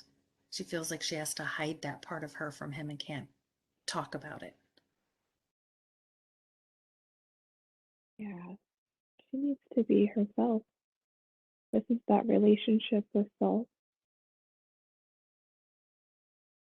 She needs to learn that that's okay and to show up just as she is.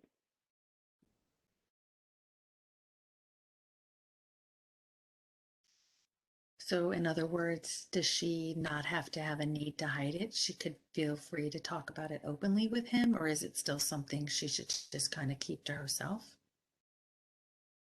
No need to hide. She will take it or leave it, but that's not up to her.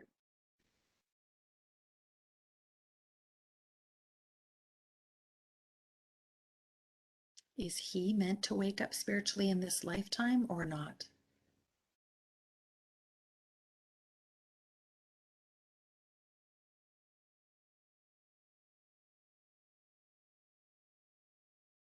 No, He's not. no, Are you able to give Danielle peace around that fact?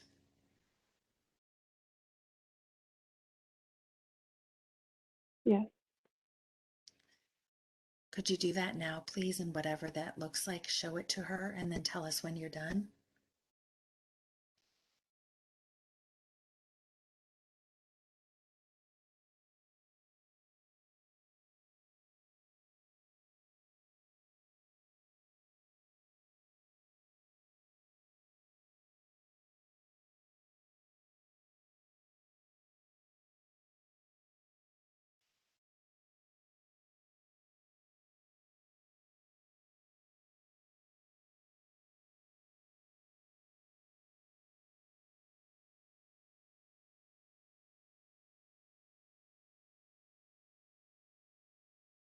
Okay.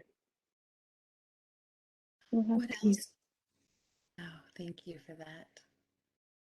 What else can Danielle do to develop a relationship with herself? Does that include loving herself? Yes. So what are some things that she can do to increase her self-love?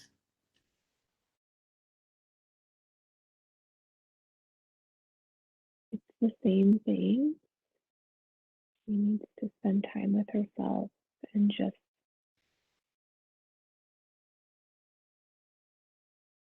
get to know who she is. She can do this through meditation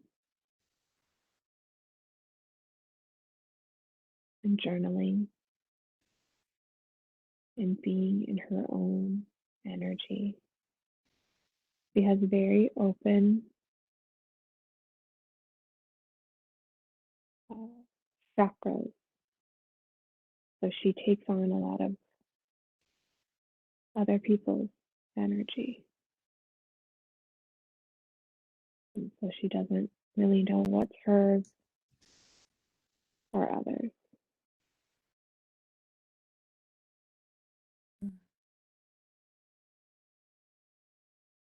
So are you able to, or would it be beneficial for her to have you adjust the amount of outside energy that's allowed into her chakras? Is there a way to kind of adjust those gauges so that it doesn't allow as much external or foreign energy into her chakras while she works on building the relationship with herself?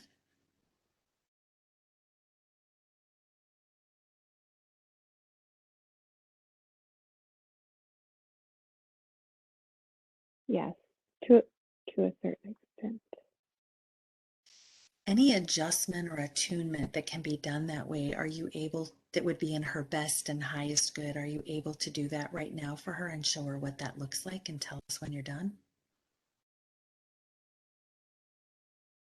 Yes. Thank you.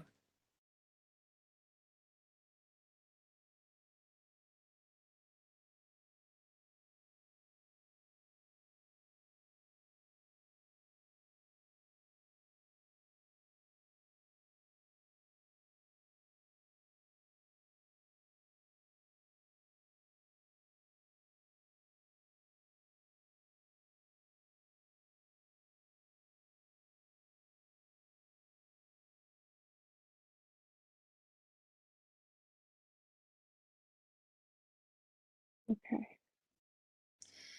And would it be in Danielle's best interest to shield herself energetically on a regular basis? Yes, she needs to protect herself and she needs to call back her energy And how often does she want to do that? every morning. And what does it look like for her to call back her energy? How would she do that?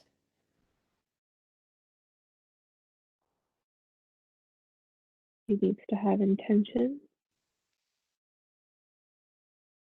and speak it or think it. Do you mean just speak that she's saying, I call back all my energy now into my space or something like that? Yes, Okay.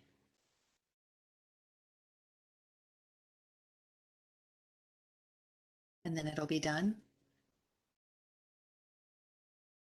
yes.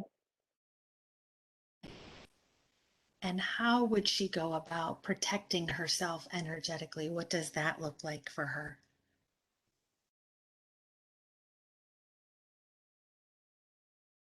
Setting intention for an energetic field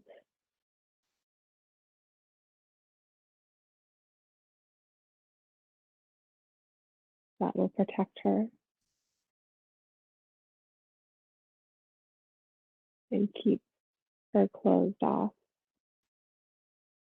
from external energy. And is this something that's important for everyone to do on a daily basis or regular basis? Yes,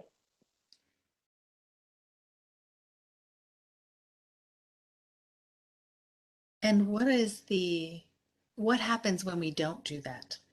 Like, what are the consequences of not shielding ourselves energetically?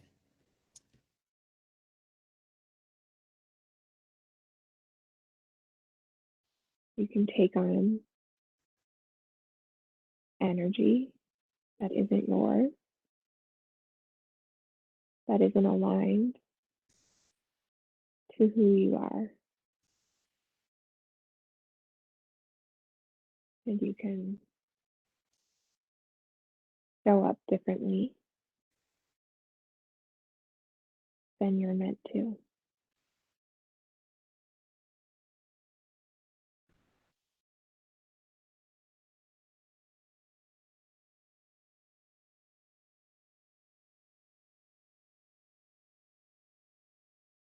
It's hard for the ego.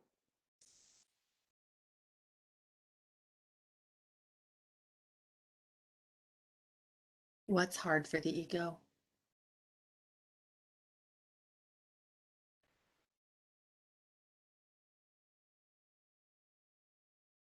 Having energies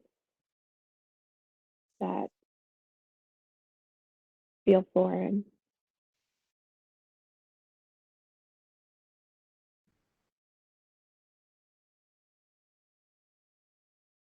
Does it kind of throw a kink in the wheel, so to speak? Yes,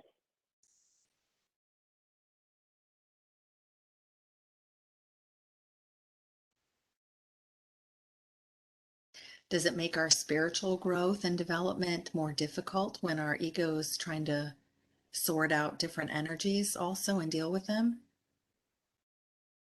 yes. It's like a wasted energy that's not for the greater good.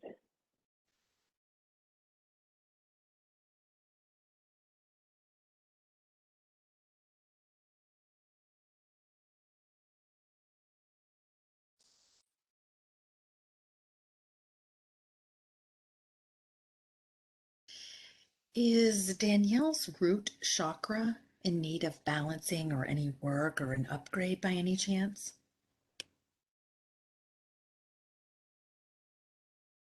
Yes, And on this, if we put a scale on a scale of 1 to 10, with 10 being the strongest, most beautiful, healthiest root chakra ever in existence, and 1 being the least healthy root chakra in existence, where does her root chakra fall on that scale? a 4. Okay. And why is her root chakra a 4? What makes it a 4? What's happened to make it a 4? Or what beliefs are there?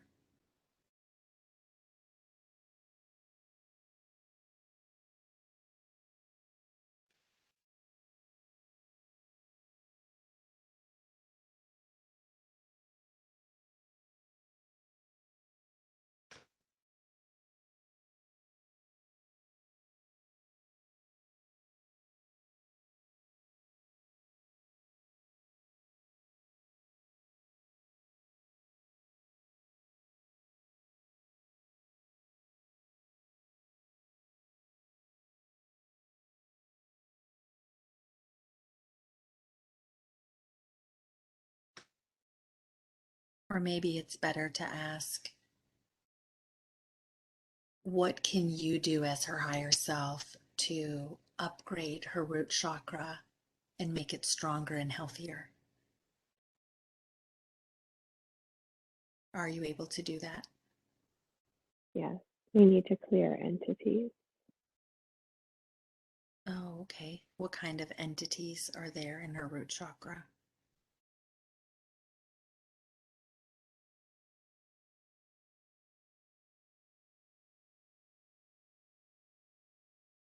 Negative,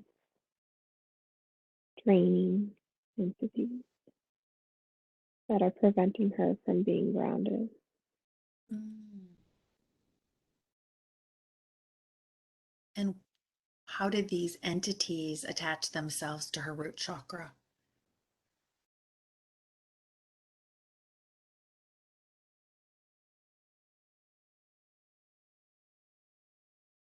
Her day-to-day interaction and not protecting herself, not shielding herself. They just kind of were allowed in, so to speak. Yes, she's very open. Okay. So are you going to send them to the light, or where will you be sending these entities that you're going to clear from her root chakra? Where will they go?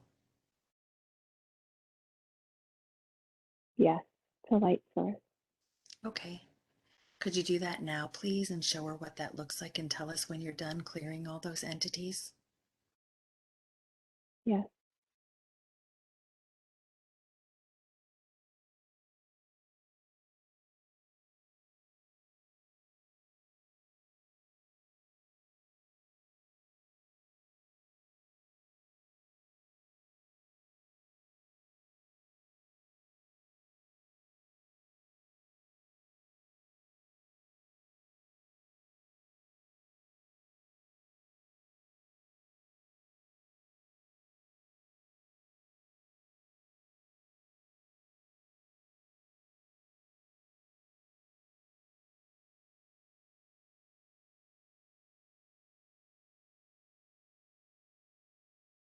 Okay.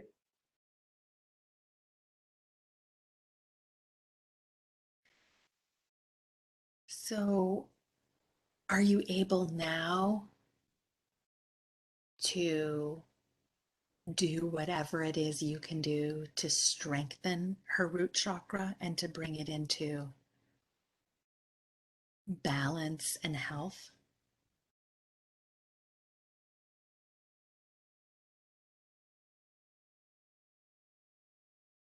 She needs to set the intention. Okay. Are we able to have her set the intention here and now in this session we're doing? Yes. Can we have her set the intention now? Yes. Okay. And now that the intention has been set, are you able to bring her root chakra into balance and in health? Yes. Could you do that now and show her what that looks like and tell us when you're done doing that?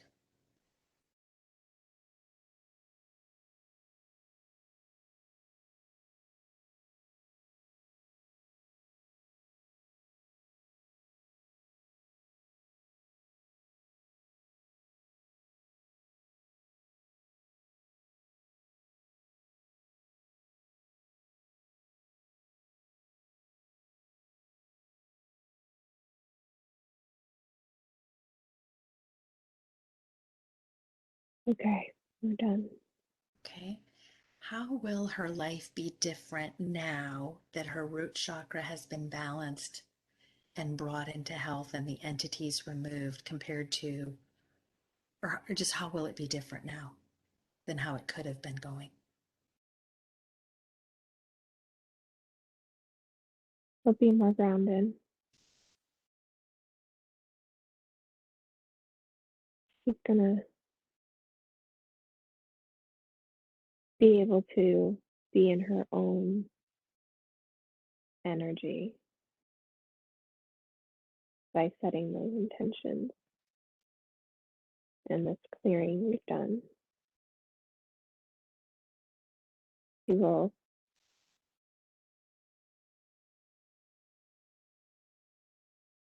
be able to get to know herself. Mm.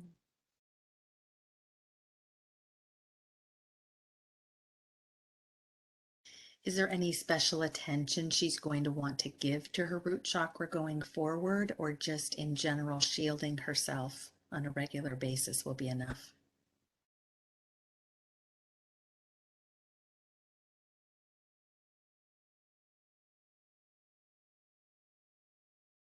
Meditation and shielding will be enough. Okay.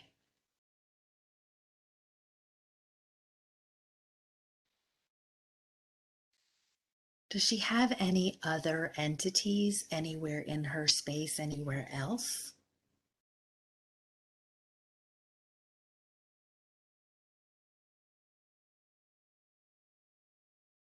No. Okay.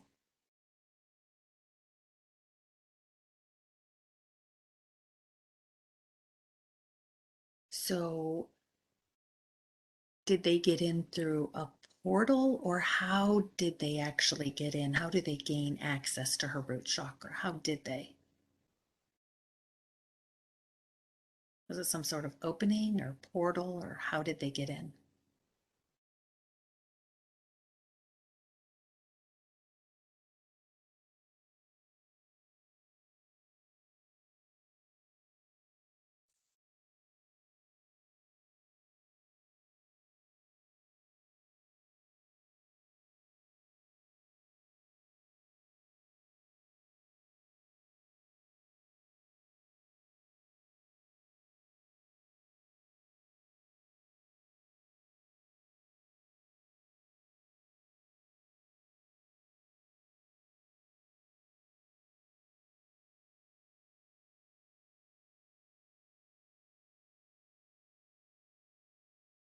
Or is that not important?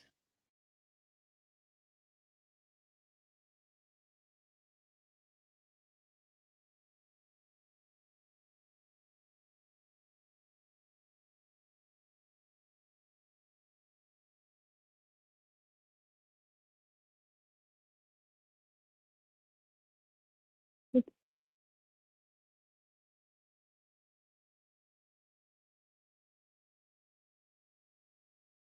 it's possible.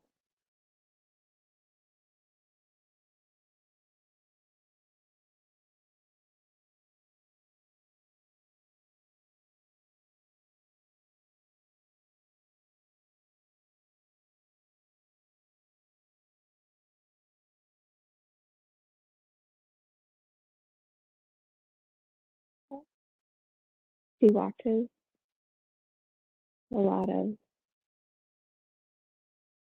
social channels, and that's how she was exposed. That's how she was exposed, did you say? Yes, Okay. You said social channels? yeah. YouTube, TikTok, social, you know. Okay. Okay.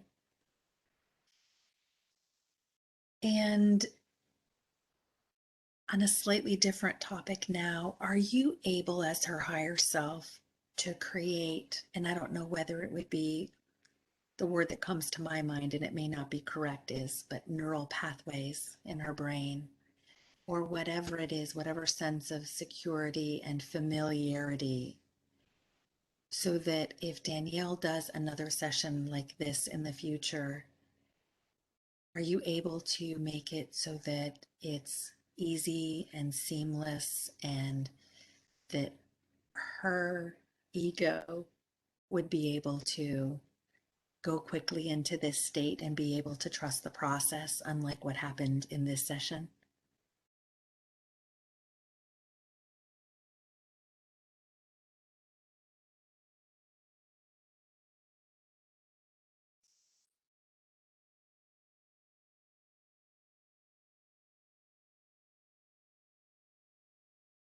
Yes. Could you do that now, please, and show her what that looks like and tell us when you're done doing it?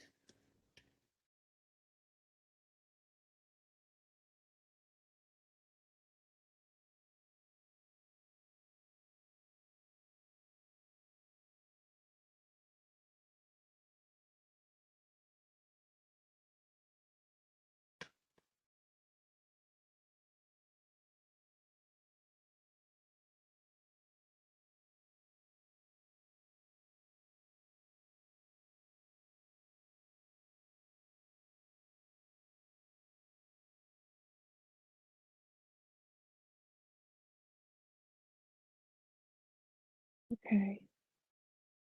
Thank you for that. When she was 16, she was diagnosed with type 1 diabetes. Why did that happen to her? Was it something that was pre-planned?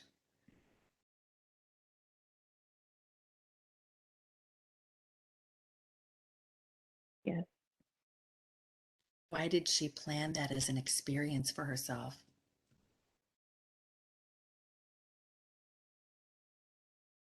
It was something she needed to overcome, learn to overcome challenges.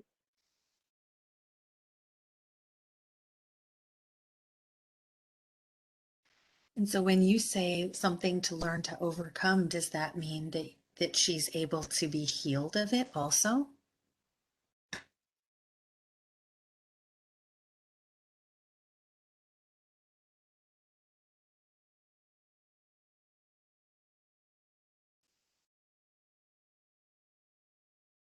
She can't heal completely. Why is that?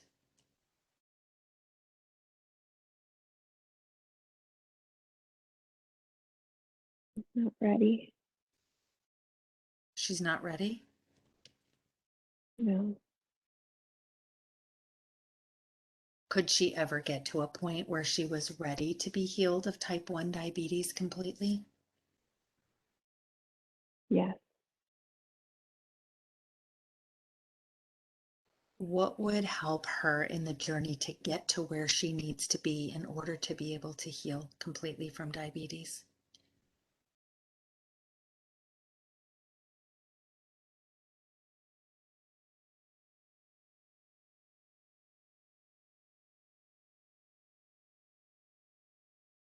Relationships with self Mm. and honoring what needs done.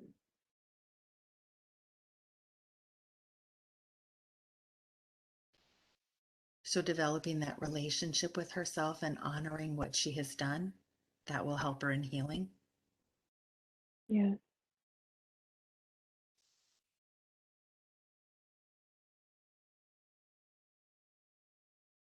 Did she set up the challenge of having type 1 diabetes so that she could then be directed to develop these things within herself, the healing, the relationship with herself and honoring herself and what she's done? Yes. So she created this for herself.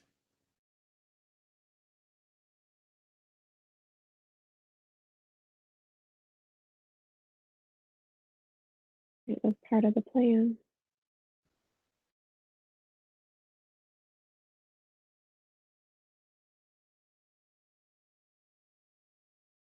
Are you able by any chance or by any means to, I guess I'll call it, give her sort of a kickstart or a booster to help her get going on this path of achieving these things so she can be healed from type 1 diabetes?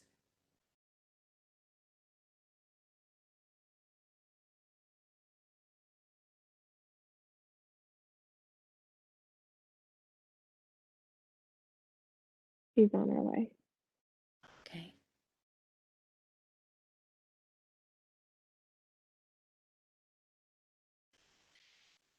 She feels resentment toward her parents in this lifetime as a result of feeling like they were not the parents that she feels like they should have been. Are you able to pull that resentment that she feels towards her parents?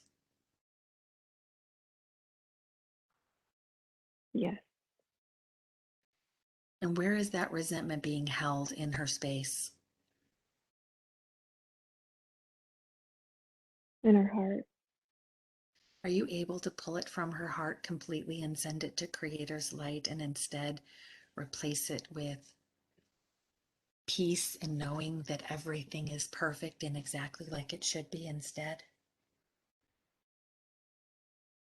Yes. Could you do that now and show her what it looks like?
Okay. She can have angry outbursts sometimes. Is this something that's generational? Did she pick it up from watching her dad be that way, or where did this come from? Yes. This is generational. Are you able to heal that generational, I guess I don't know if I call it a pattern? Are you able to heal that generational pattern and offer the healing also to her child and to the generations before her as you heal it in her?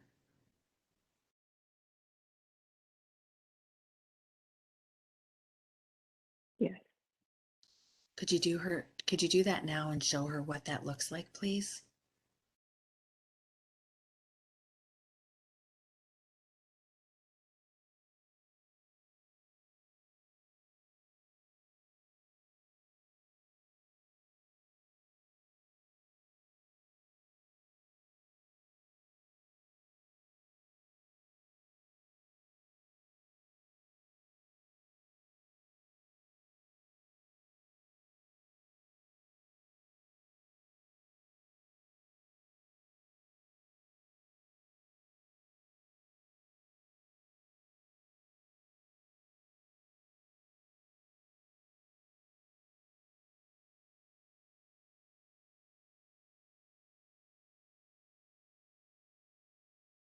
Okay. Thank you for that. And now that that healing has been offered to her generational line,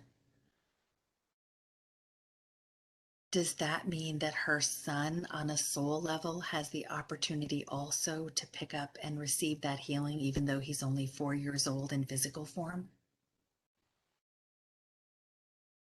Yeah. And how is She will that? show him. I'm sorry?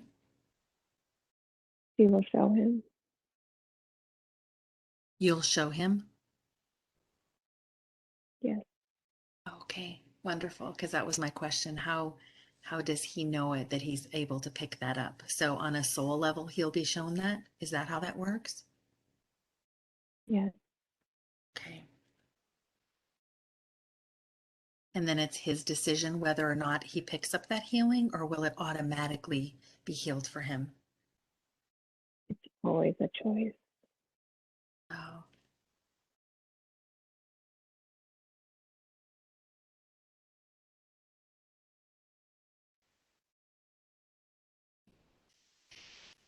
why did she choose the mom that she did? What reason did she choose her? For what reasons?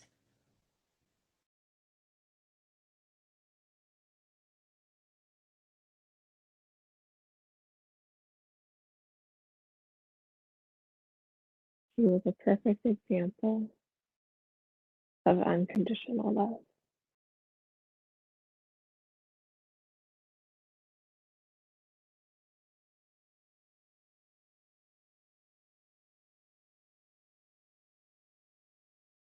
And Danielle wanted to experience unconditional love in this lifetime.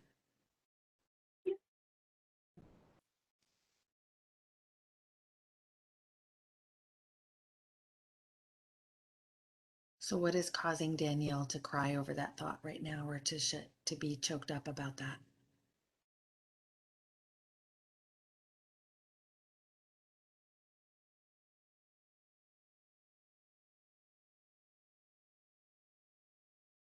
It's the realization that that's what it is.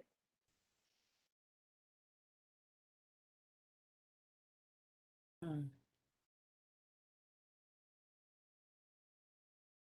So what is it that's causing Danielle to feel like she doesn't have a very close relationship with her mother? Is it something that a block that she has? And if so, what is that block?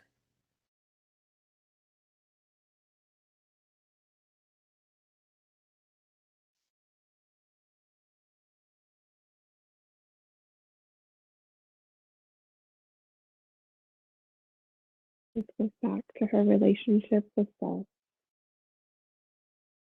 Her relationship with herself? Yes, Ah, so it truly is her relationship with herself not being good is truly impacting all other relationships. yes,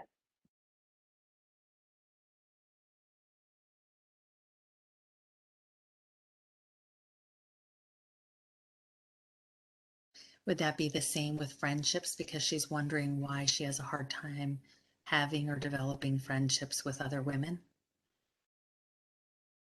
yes,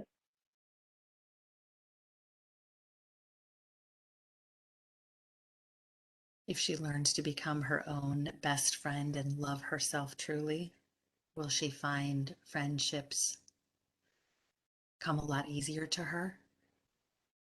yes.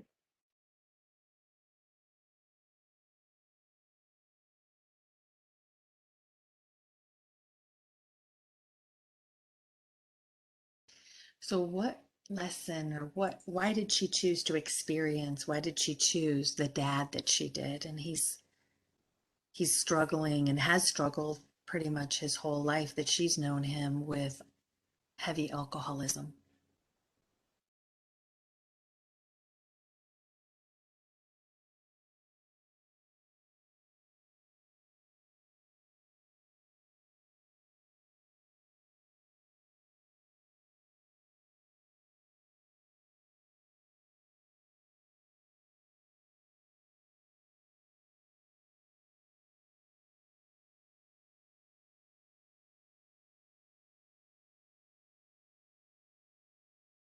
I needed to learn to overcome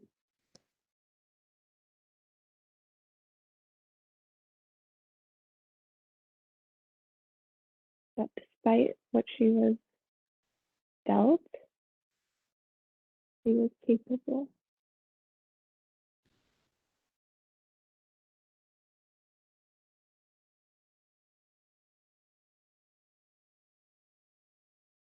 So just to make sure I got this straight, you said that Danielle needed to learn to overcome that despite whatever she was dealt, that she's capable. Yes, Capable of what?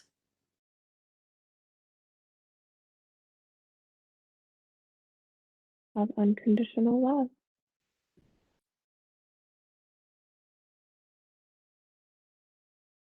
He wasn't perfect, but still worthy of love. But still what?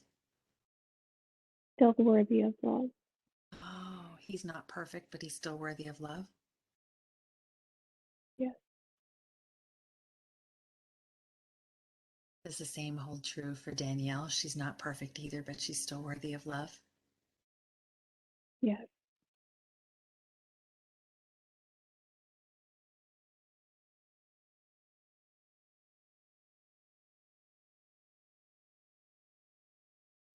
Did her father have the plan to struggle or to experience alcoholism his entire life down here? Or most of his life down here? Or was he meant to overcome it? He's going to struggle. Mm.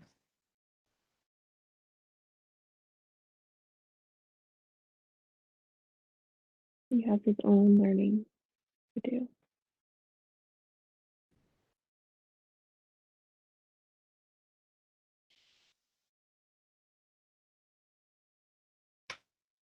In human terms, and from someone looking at the outside and judging it, it may look like someone is wasting their life by being an alcoholic. Is that true from a spiritual perspective, or is that untrue?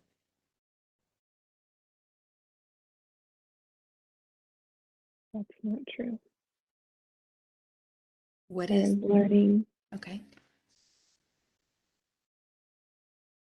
There's learning that happens throughout the entire process. Nothing's a waste. Mm.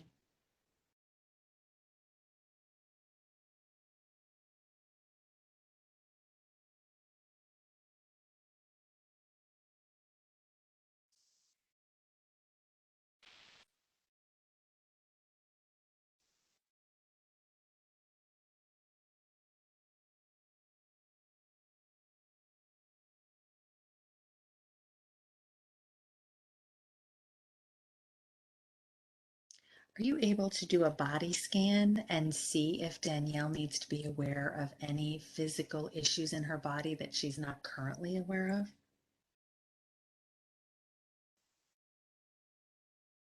Yes, Could you do that now, please, and let us know if you find anything? yes.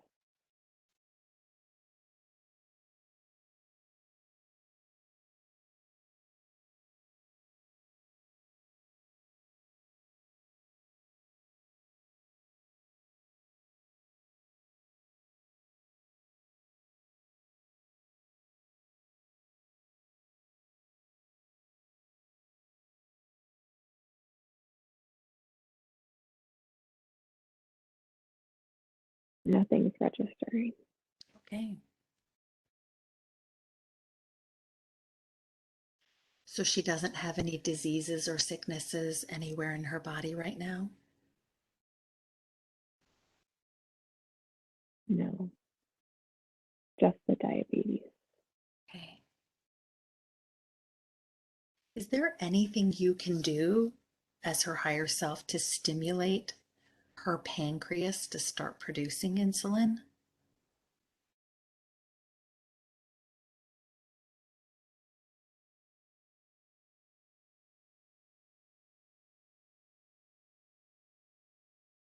Yes,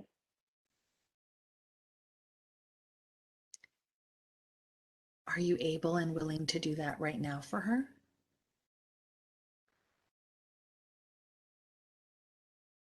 yes. Could you show her what that looks like, please, to stimulate her pancreas to start producing insulin? Show her what that looks like and tell us when you're done doing that.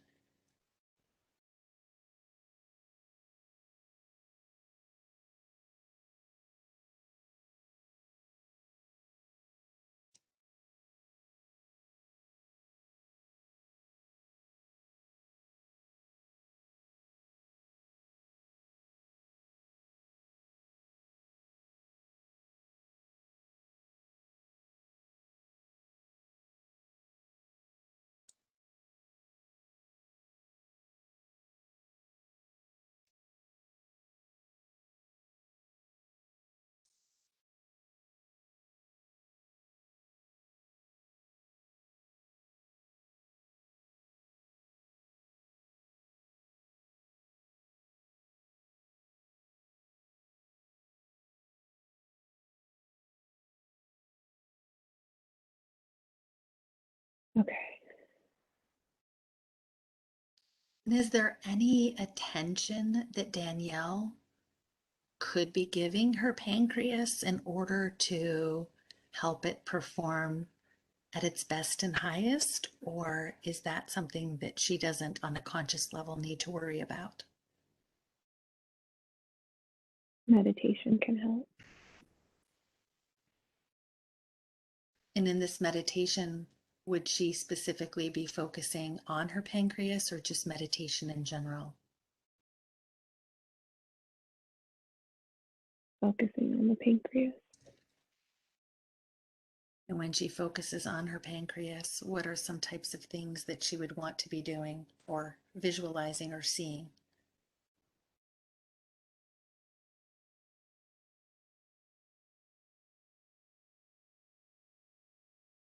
Healthy cells. Energy.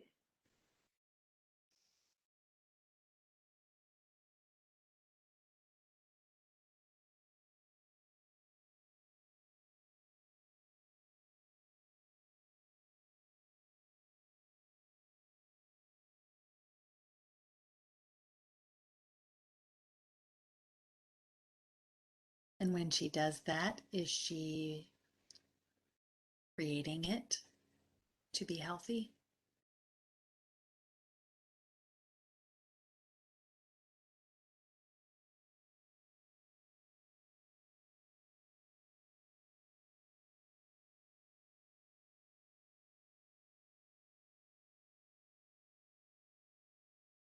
It's a start. Okay. It's going to take time.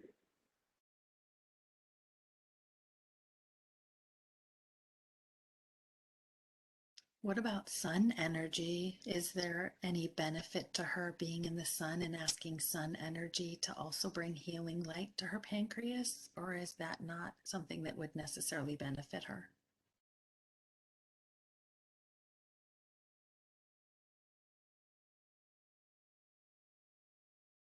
Yes, that would help. Any opportunity to be in nature, to be grounded.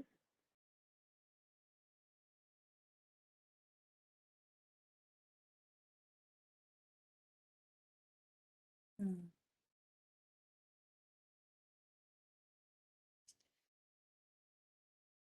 Are there any deficiencies in her body that could be helped by either nutrition or supplements that you could tell her about?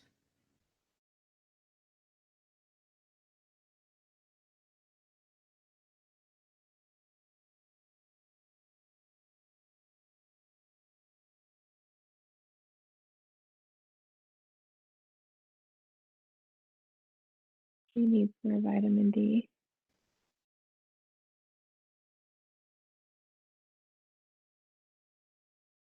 Anything else?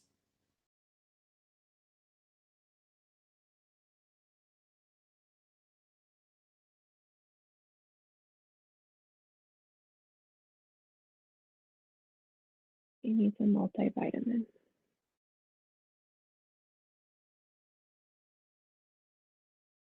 Anything else?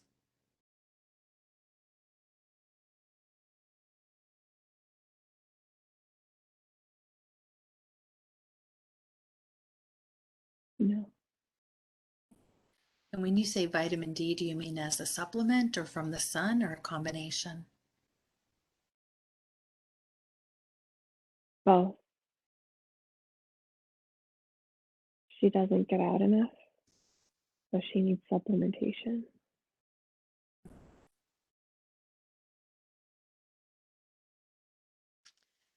What kind of benefits could she receive if she did get out more and get some sun?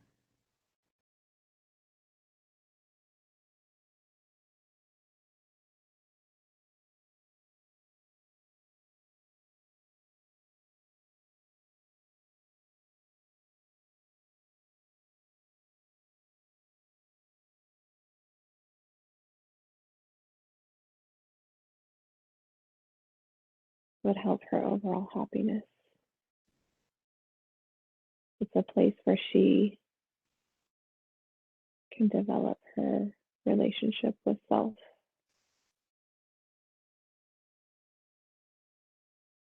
in nature.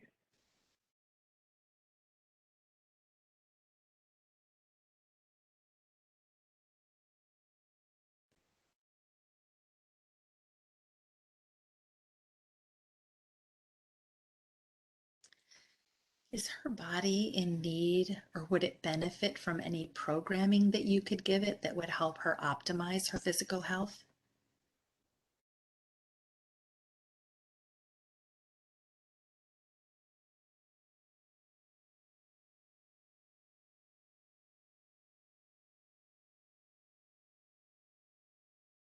She's in good health.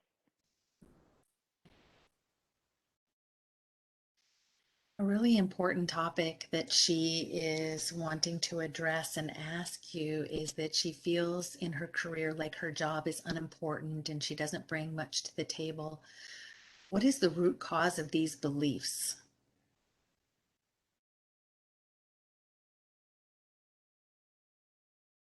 Self-worth.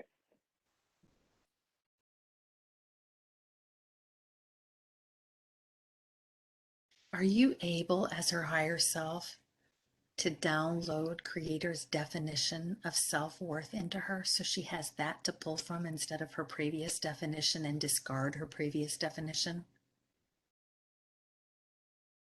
Yes. Could you do that now, please, and show her what it looks like and tell us when you're done?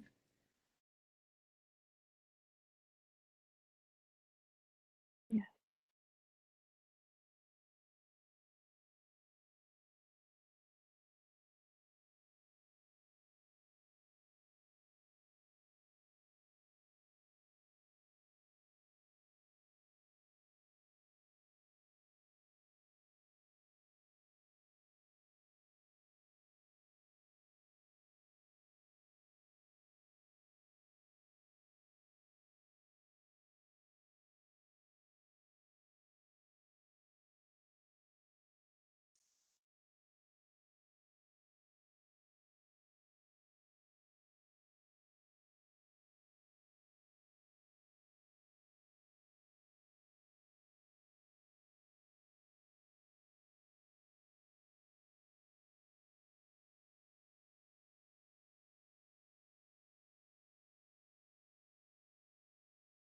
Okay.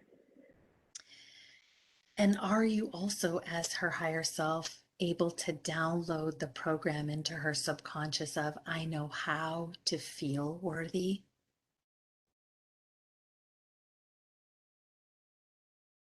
Mm. Yes. Could you do that now and show her what that looks like and tell us when you're done?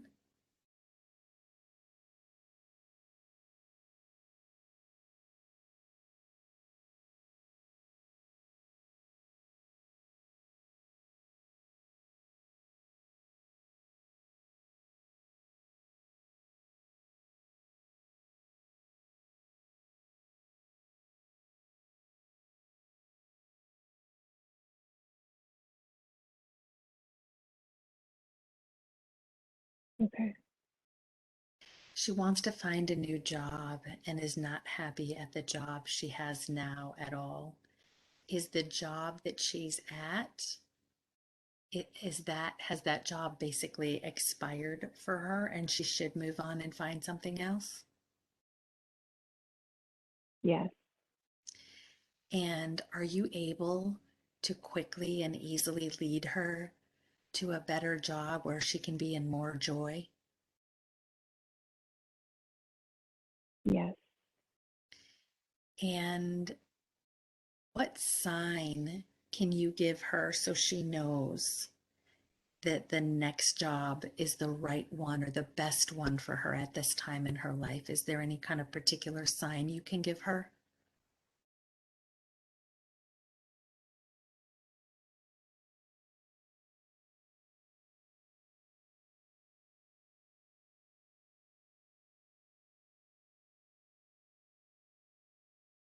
You will know when it feels right. Mm.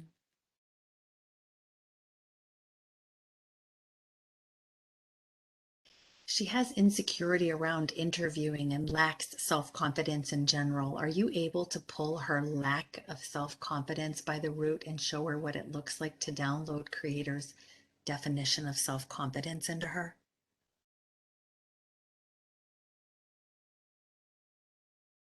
Yes. Could you do that now and show her what it looks like and tell me when you're done doing it?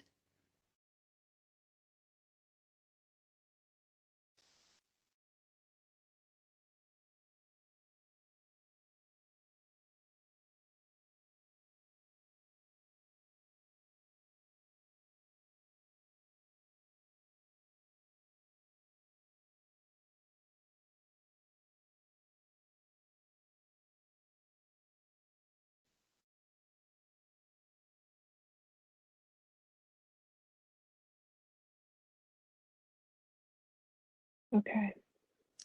And can you also download the program into her of, I know what it feels like to be self-confident?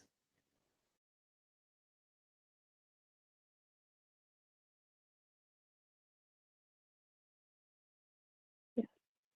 Could you do that now and show her what it looks like and tell us when you're done?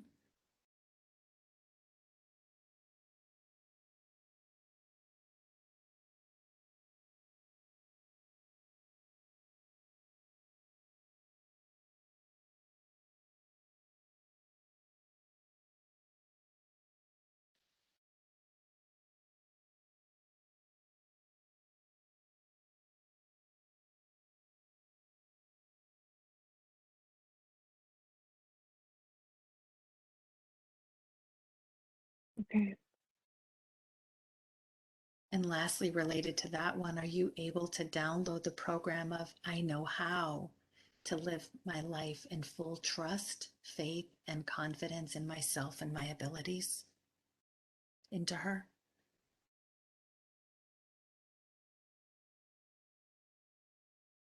Yeah. Could you do that now and show her what that looks like?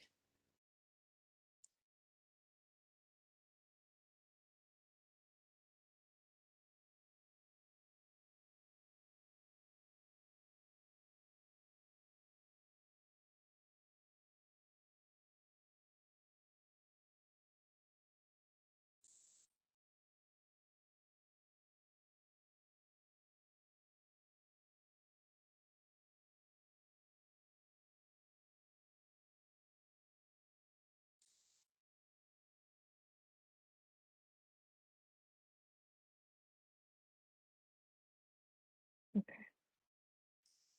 She feels very passionate about becoming a life coach and wants to move into doing that and making that her new career and her purpose. Career wise, what can you tell her about this? Is this a good move for her? Yes. She's on the right path. Mm.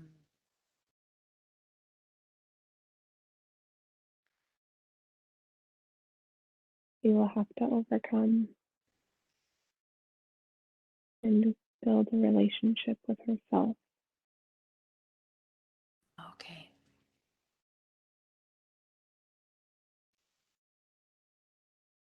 So it sounds like that's a major theme in her life, building that relationship with herself. Is that right? Kind of like the building block that everything else is built on top of? Yes, this was a karmic lesson. And when you say it's a karmic lesson, what does that mean?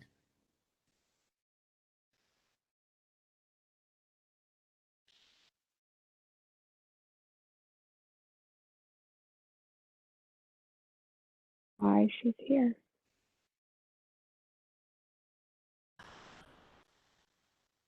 Is it because she didn't learn that in another lifetime? Yes.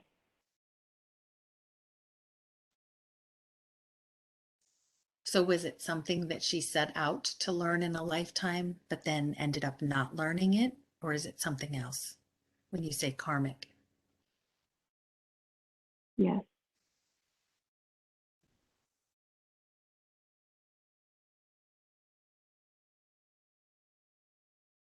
This was part of her soul contract. Mm. Who put that in her soul contract? Did she do that herself? Yes. Why?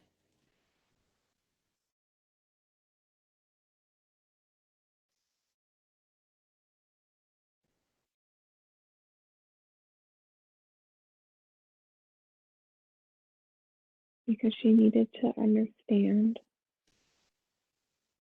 how to love.